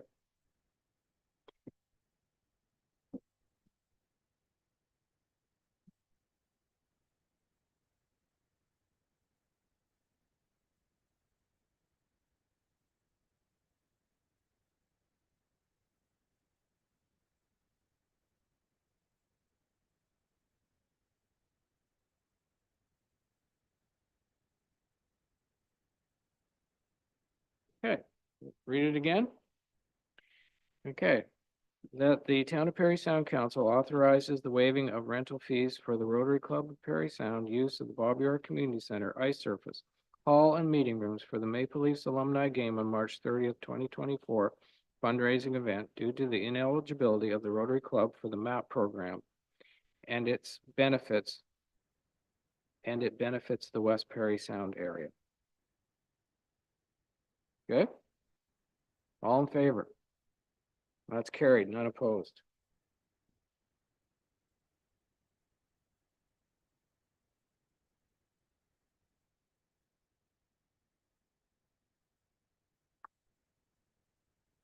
Moved by Councillor Ashford, second by Councillor Keith, that council receives the report on the changes to the transfer station operations relating to the purchase of tags on site and controlling the flow of traffic access through the site. Discussion. Councillor Borneman. I'm wondering if Mr. Cairns can give the Coles Notes version of this, because I think the public will want to know what they have to do now. Yep. Certainly, through your worship, it won't change a whole lot. In terms of flow through the site will remain the same. There's a couple of things there entirely. So one of them, we'll talk about modernizing the purchase of tags at the site, moving to away from a coin operated system, which we have, I believe we've been the gracious recipients of parts from former bylaw installations around town over the years. So those have run out and replacement parts are not possible to find. So that's what's necessitating the change to a debit system for purchase of, and realistically, it's probably a lot more convenient once people are aware of the change. And it certainly is much more convenient for our staff here at Town Hall in not having to handle and roll and count and all those administrative tasks that come along with it.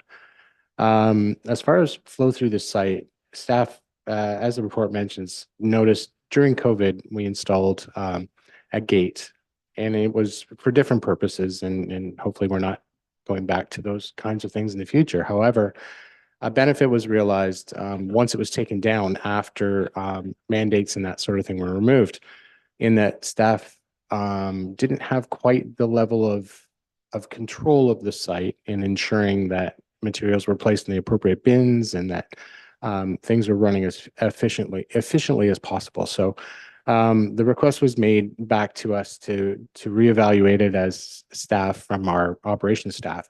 And we see the value in it, and particularly partly in our blue box transition period over the next 2 years, we are acting as a contractor for Circular Materials Ontario to collect blue box materials at our transfer station as well as curbside. Part of that, we have committed to best efforts. These are the way the contracts are written across the province to maintain less than 4% contamination in recyclables. That is a very low number, probably not achieved in any current blue box system across the province in reality. So it requires a great level of scrutiny in terms of what materials go into which bin to ensure that if a garbage bag makes it into the wrong recycling bin, that can contaminate the entire load, which could end up costing us more money. So particularly once we're in transition, we need to maximize, and we always have tried to, but we need to maximize for many reasons, the amount of recyclables that are actually recycled appropriately so that they don't end up in the disposal stream. We are compensated now for the tonnage that we collect. We get paid to operate the blue box system on their behalf, where previously we operated the blue box system and then we filed claims with Resource Productivity and Recovery Authority.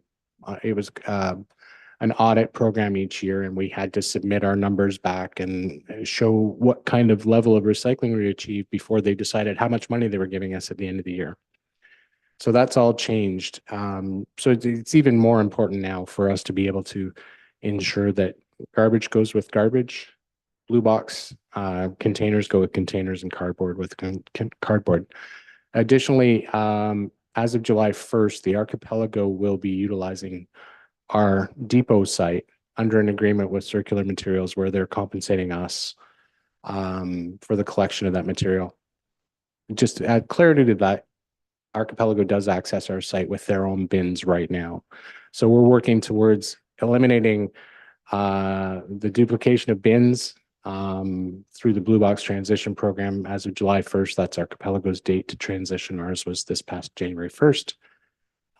So all of these things help us to ensure that the appropriate and permitted folks are actually using the site, which is going to become even more important. It is important now with the Archipelago having access to the site, but even more when we're sharing the site. So the idea is that we will greet the staff at the gate, understand where things go, and be able to direct them appropriately so that, and it does happen, unfortunately, if there's free access, somebody gets a little bit busy, somebody's impatient and just gets rid of things in the most convenient spot, which is not the most appropriate spot in most cases. So that's part of the reason that we'd like to go back to that level of access. Very good. Councillor McCann? I certainly support this. So a comment and a question for clarification then. So I was happy to see the gates come down, and they're at least twice a week with the bottles and can program for community support services. But I've seen what they throw in the blue boxes, and lots of times it's nothing that should be there. So contamination and that sort of thing, I could see where that becomes a real problem. So there's no more fussing with coins. Is there still a vending machine on the site then for these for tokens or to dump your garbage there? Through your worship. So it'll transition to a debit system where you can purchase the tags using a debit card versus coins. That's what it meant. Great. Yeah. Thank you. Anything further? All in favor? That's carried.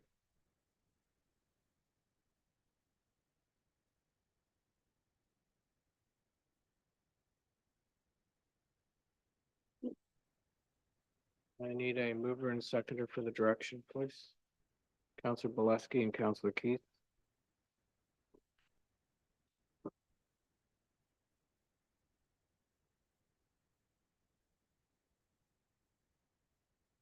Council directs staff to make the appropriate amendments to the traffic bylaw to allow McIsaac Way Tribute Road to be established as a one-way street with a 30 km/h speed limit that will be incorporated into the municipal road inventory. Mr. Kearns, you want to add anything? Certainly. Thank you, Your Worship. So there's been a number of questions about McIsaac Way and the name of Tribute Road and what that means. The idea of part of this is to clarify its status as an actual road. It doesn't have the character to be maintained in a two-way direction, which it has been historically. So our proposal is to maintain the name. McIsaac Way is a very appropriate location for that roadway. And the character of the street or the design of the street is much more conducive to a 30 km/h speed limit. And given the amount of pedestrian traffic and just the traffic in general that we see down there, that would be staff's recommendation. I don't think it's going to impact anybody's travels overall trip length through that section of town. It's a very slow, you can't achieve much in the way of speed, and we just want to make sure folks know they shouldn't be. Yep. Sounds good. Councilor McDonald.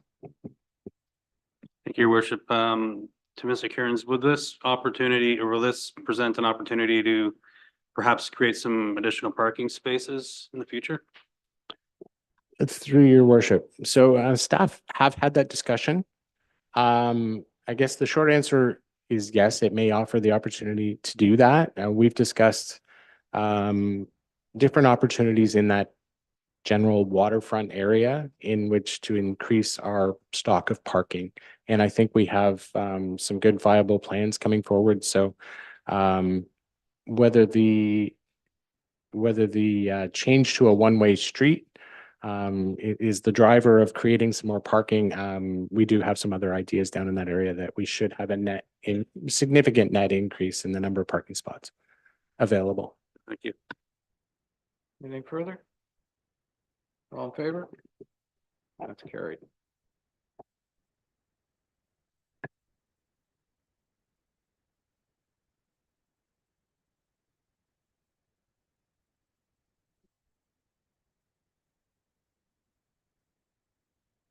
Moved by Counselor Ashford, second by Counselor Bileski. That council authorizes the engagement of Karen Jones Consulting to develop a business case for the operation of the town dock / Big Sound Marina per her proposal submitted as Schedule A.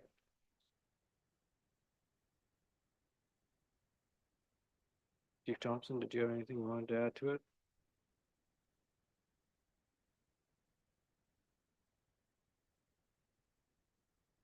Through you, Mr. Mayor, this is a proposal to ensure that as we move forward with the operation of Big Sound Marina and the town dock, that we're doing it in the most efficient and effective way possible to the benefit of the entire community. So we're hoping that Ms. Jones can help us out with that. Very good. Thank you. Councilor Borneman? Thank you. I think this is a good plan, and I'm glad it's getting out there early to give opportunity to put together something that makes sense. So we're not in a panic at the end of the day. Mr. Chief Thompson, I'm wondering if there's been public comment about this, or when and how the public will be able to make comment about this, and where we're going here.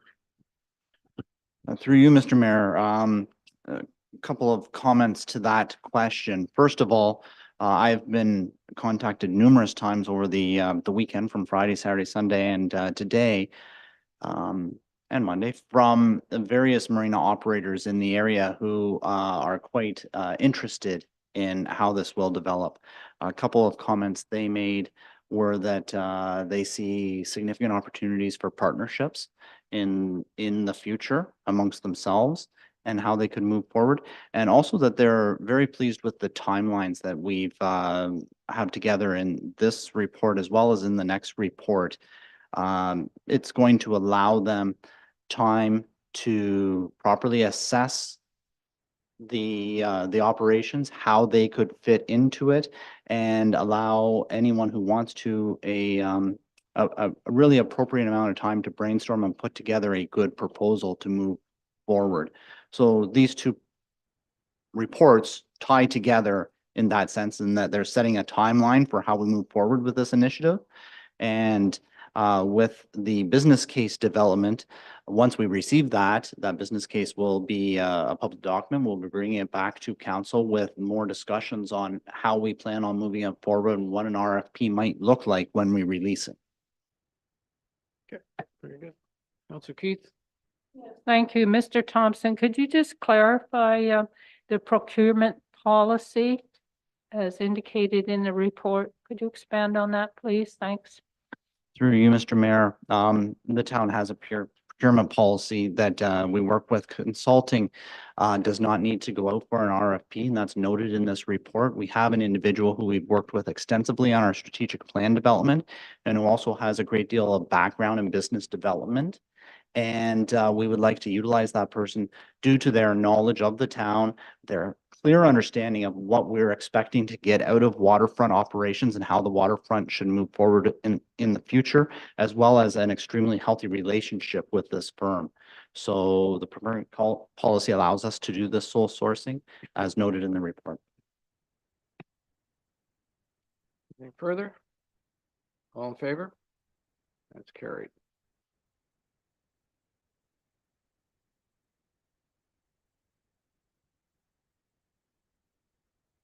Moved by Councillor Bileski and second by Councillor Ashford that staff be directed to negotiate a one-year extension to the current BSM Town Dock operation agreement, and that staff prepare an RFP for the operation of the Big Sound Marina Town Dock to be released in the late summer / early fall of 2024. Discussion. Councillor Bileski.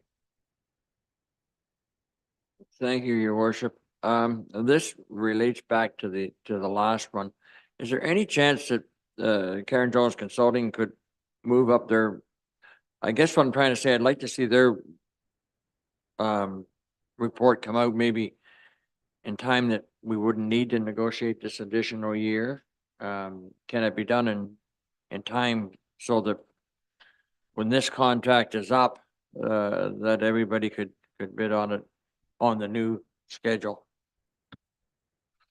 Through you, Mr. Mayor.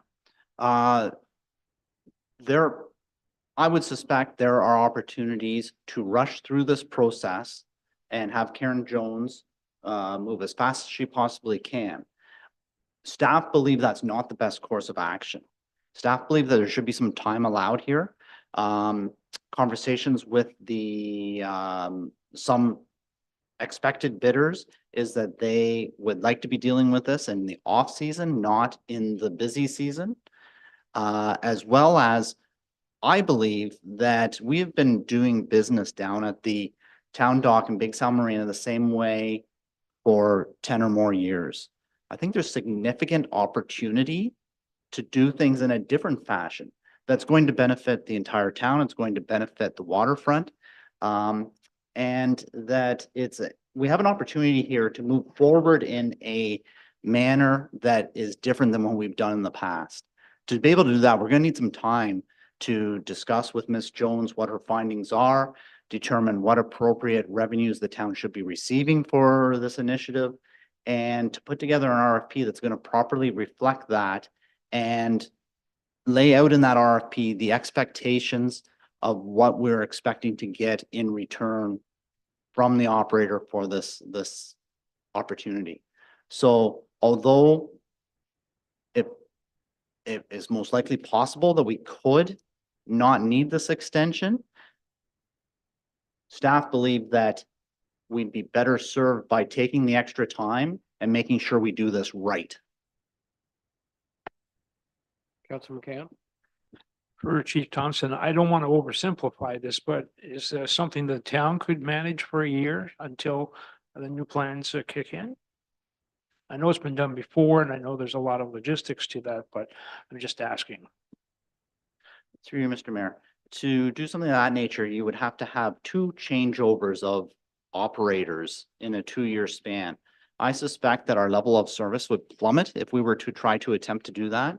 Having 1 changeover operator, there will be balls dropped, there will be things that go wrong, there will be opportunities missed. If we try to do that twice in 2 years, I would dare say our level of service would be significantly decreased. And that's, I don't think, the reputation that we want to get out there for the waterfront, for the Big Sound Marina, or for the town dock. Councillor Borneman? I say the reason that we contracted this service out in the first place is because we understood that we internally don't have the skill sets required to do it. We didn't then, we still don't. So I would be supportive of, I would not be supportive of doing this internally, especially on a 1-year deal. I don't think that works. Anything further? All in favor? It's carried, none opposed.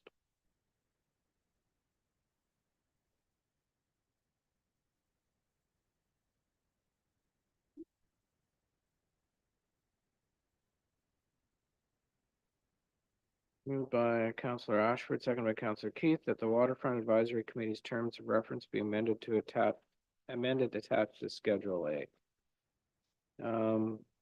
Any discussion on this? Councillor McCann? I don't know, Councillor Keith, you might have beat me to it. Did you want to speak to this? You put your hand up, you go right ahead. Okay, all right. This has come about because, and we have a very eager committee here who really appreciates the waterfront and its potential. And we do have a new chair and a new vice chair. So we really are quite passionate moving forward. And again, another chance to thank Dan Glennie for his service over the years. He has done a spectacular job as well.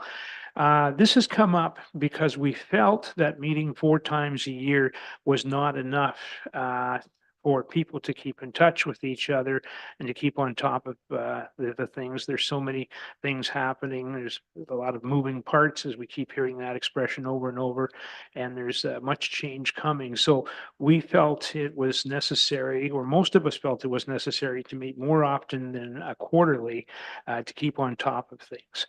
And so we wanted some sort of blessing from town council to give us some sort of a margin that we could work within, a minimum and a maximum, or at least a minimum amount of meetings that we should have.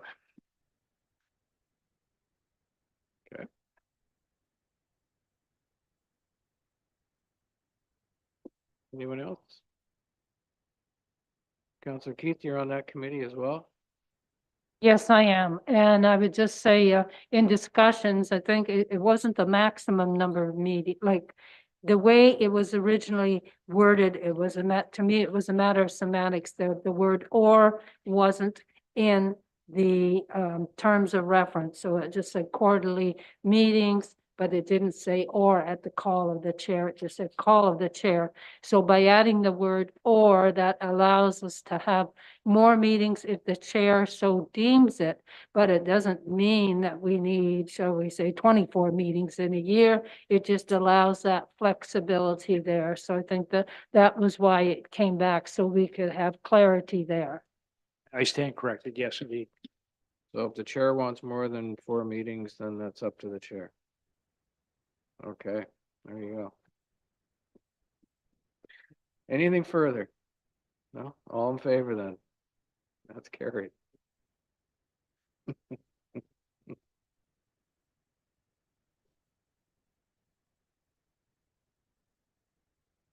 Moved by Councillor McCann, second by Councillor Borneman, that upon notice of various boards and committees and from individuals tendering their resignations from same, the following appointments as authorized by resolution 2022-157 are hereby revoked immediately. Matt Meglio, Sean McGessie, and Mary Ellen Swan from the Parry Sound Downtown Business Association Board, Alex Disler from the Facade Improvement Program, and Dan Glennie from the Waterfront Advisory Committee. Councillor Borneman.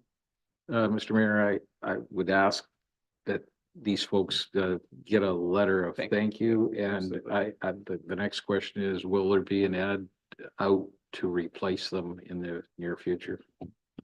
Ms. Johnson. With respect to some of the committees, for example, the Facade Improvement Program Committee, there's already posting out there, and we'll be working with April Denman of the Downtown Business Association if there's desire to fill those spots, and likewise with the Waterfront Advisory Committee. So postings or advertisements as appropriate. Councillor Bielanski. Thank you, Your Worship. I'm just wondering, how many people are on the Downtown Business Association board?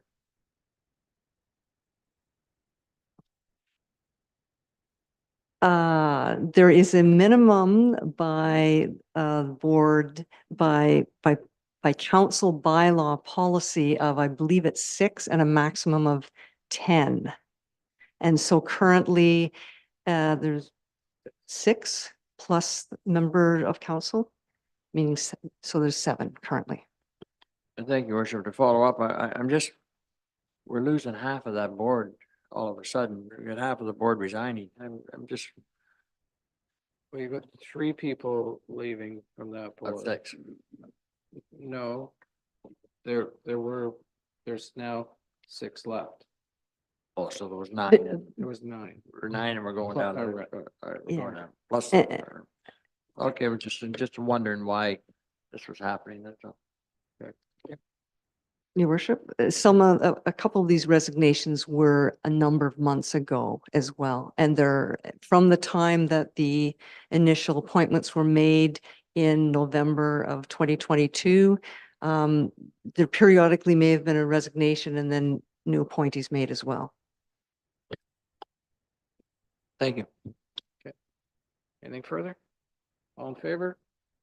That's carried.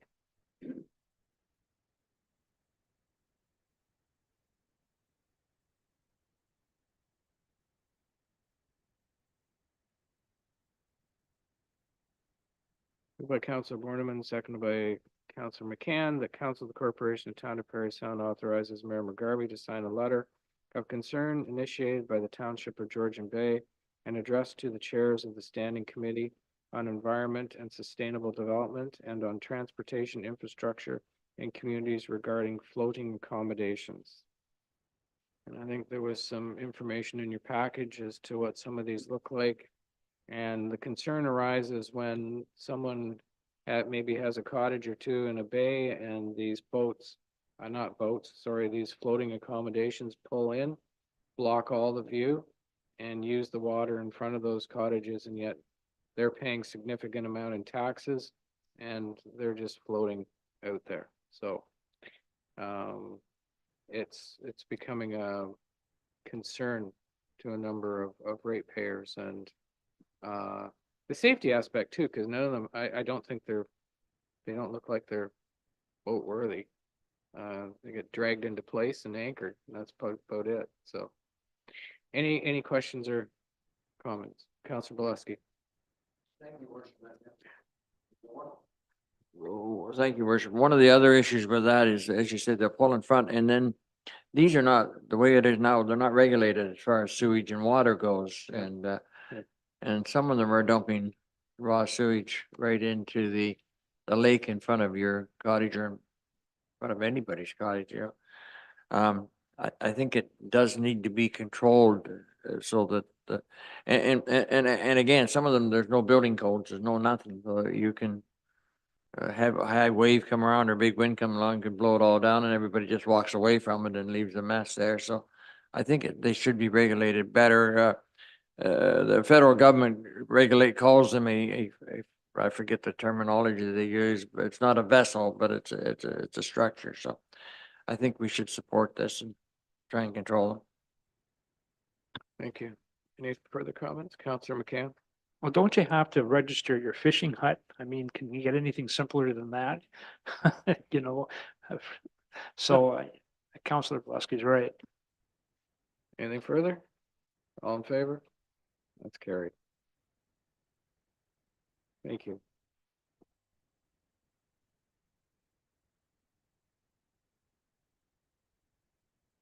Okay, moved by Councilor McDonald, second by Councilor McCann. Whereas nearly 850,000 nonprofit workers, 77% whom are women, are dedicated to serving, connecting, and supporting all Ontarians.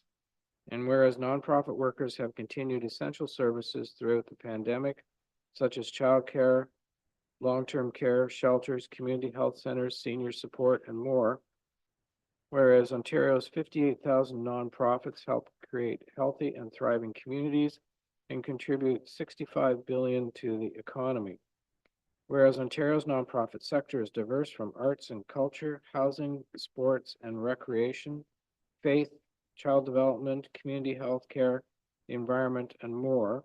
And nonprofits are leading advocacy and change for better, greener, more equitable economy and inclusive society. And whereas during the COVID pandemic, nonprofit workers supported Ontarians with creative local solutions such as live virtual concerts to keep us connected, repurposing community kitchens for mobile food programs, telephone trees to reach isolated seniors, virtual sports programs for mental health and physical fitness, preloaded phones with wellness supports for Indigenous youth, and much more. Now therefore, the Council of the Town of Parry, Corporation of the Town of Parry Sound hereby declares February 12th to the 16th, 2024 as Nonprofit Sector Appreciation Week in Parry Sound. Any discussion? All in favor then? That's carried.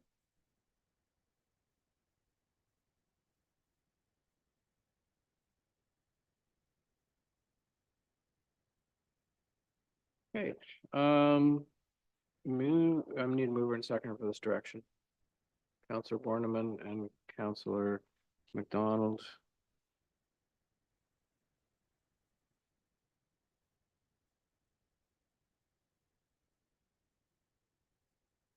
The staffing director to research and bring forward a report for council's consideration regarding regulation of exotic animals in the town of Parry Sound.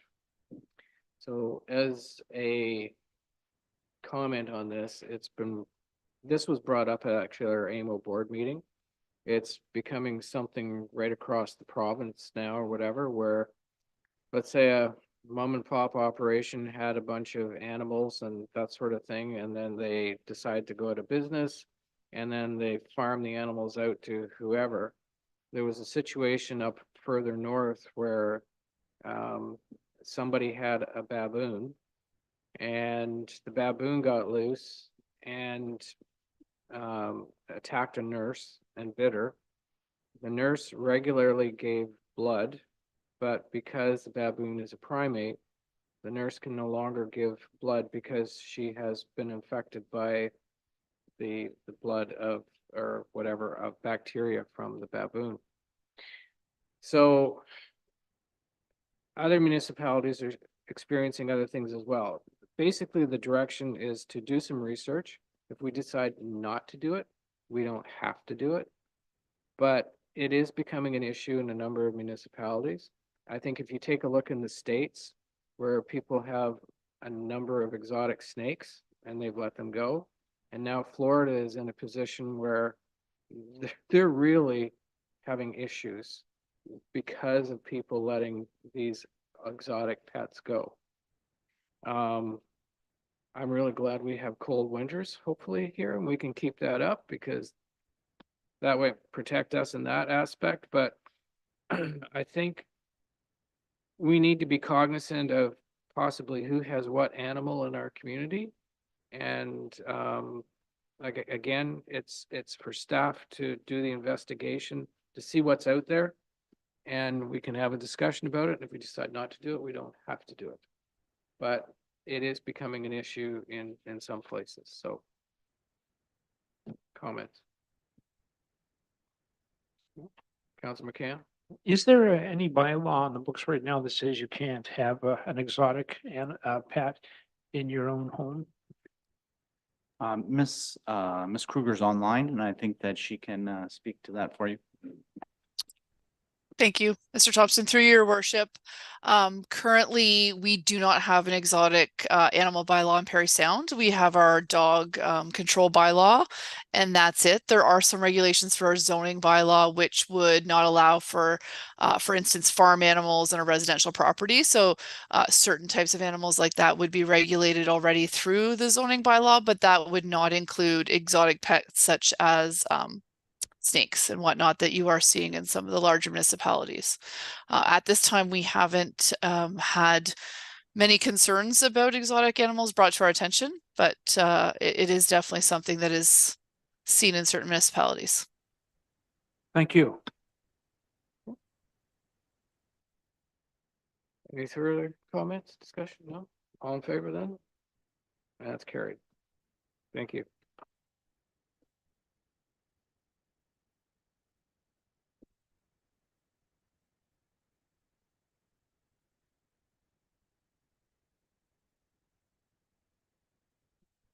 Moved by Councillor McCann, seconded by Councillor Borneman, that the town of Parry Sound supports the resolution from the Federation of Northern Ontario Municipalities, which requests the province amend the Occupational Health and Safety Act to clarify the definition of employer, to exclude owners that have contracted with a constructor for a project, and that this motion be provided to the Honorable Doug Ford, Premier of Ontario, the Honorable David Piccini, Minister of Labor and Immigration, Training, Skills and Development, the Honorable Paul Calandra, Minister of Municipal Affairs and Housing, the Association of Municipalities of Ontario, the Federation of Northern Ontario Municipalities, Ontario Big City Mayors, Mayors and Regional Chairs of Ontario, Northern Ontario Large Urban Mayors, Council of Ontario Construction Associations, and Ontario Chambers of Commerce.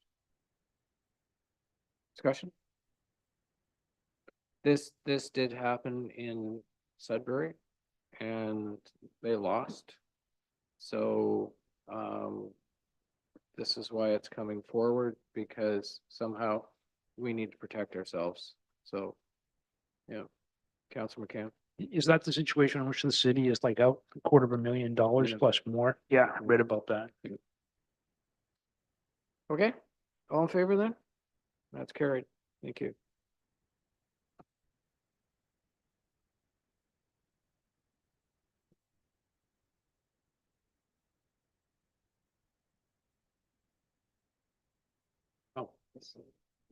Oh, yeah, okay, all right, yep. Okay, so moved by Councillor McCann, second by Councillor Borneman. That pursuant to bylaw 2019-6912, an amendment which permits council to grant an exemption from the time limited parking regulations as set out in section 4.5 of the bylaw. And then upon the request of the Parry Sound Seniors Club 1269, council hereby grants exemption to the Parry Sound Seniors Club 1269 from the time limited parking regulations as set out in section 4.5 of parking bylaw 2019-6912 on Saturday, February the 10th, 2024, from 9 a.m. to 4 p.m. pertaining to the west side of James Street from McMurray Street to Rosetta Streets only. Any discussion? All in favor? That's carried. Yep, there you go. Moved by Councillor Borneman, seconded by Councillor McDonald, that pursuant to bylaw 2019-6912 is amended, which permits council to grant an exemption from the time limited parking regulations as set out in section 4.5 of the bylaw. And upon the request of the Rotary Club of Parry Sound, council hereby grants exemption from the time limited parking regulations as set out in section 4.5 of parking bylaw 2019-6912 on Saturday, March 30th, 2024, for all hours throughout town for the fundraising event Hockey Day in Parry Sound. Any discussion? All in favor? And that's carried.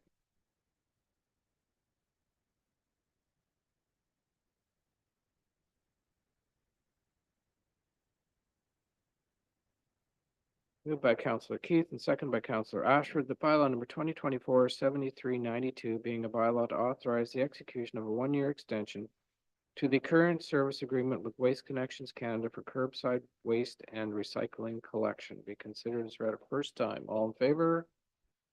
That's carried. All members in favor of having the second and third readings? That's carried. Moved by Councillor Keith and seconded by Councillor Ashford that the bylaw above mentioned be considered as read a second and third time, passed, signed, and sealed. Any discussion? All in favor then? That's carried.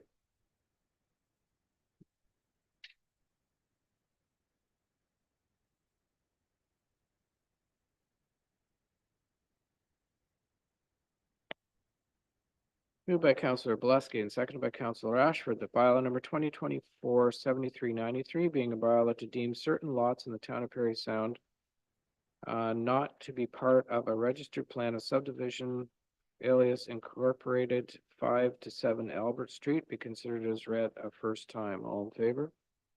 And that's carried. All members in favor of having the second and third readings? That's carried. Moved by Councillor Ashford and seconded by Councillor Bielanski that the bylaw above mentioned be considered as read a second and third time, passed, signed, and sealed. Any comments or discussion on this, Councillor Borneman? I'm not sure if Mr. Rand's on. He is, I see his name up there now, but Mr. Rand, can you tell us what we're up to here? What the purpose behind this might be, just for the public's knowledge? Thank you. Through your worship to Councillor Borneman. In a nutshell, what we have here is a development proposed at 5-7 Albert Street. The development is proposed over 2 lots.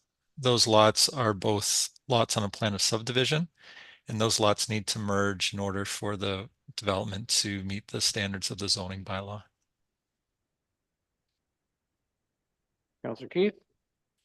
Thank you. My question was just covered. Thank you. Okay. Thank you. Any further? All in favor then? That's carried.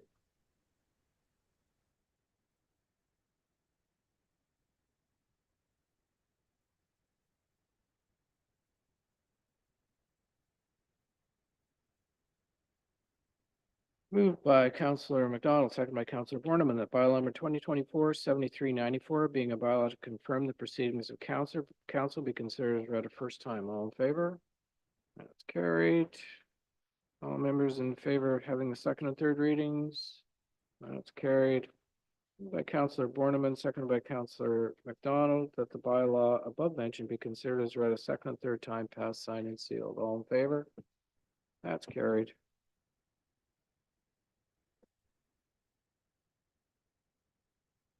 Prior to adjourning, I'd like to offer the following information to the public regarding the next council meeting. The next meeting of council for the town of Parry Sound is scheduled for Tuesday, February 13th at 7 p.m. and is a special draft capital budget meeting as well. This meeting will be held at the Town of Parry Sound Council Chambers at 52 Seguin Street, entrance via Gibson Street, and it will be live streamed and recorded. All regular council meetings are held at 7 p.m. on the first and third Tuesday of each month, except January and August, where only one regular meeting is scheduled. Council meeting schedule, notices of special council meetings, complete agendas and minutes, and instructions on accessing live streamed and recorded council meetings are all posted on the town's website. Go to www.parrysound.ca and use the search bar. Your TV airs council meetings on Saturday at 9:30 a.m. following a regular council meeting. And for Cogeco listings, contact www.yourtv.tv. Thank you, everyone, and have a good night.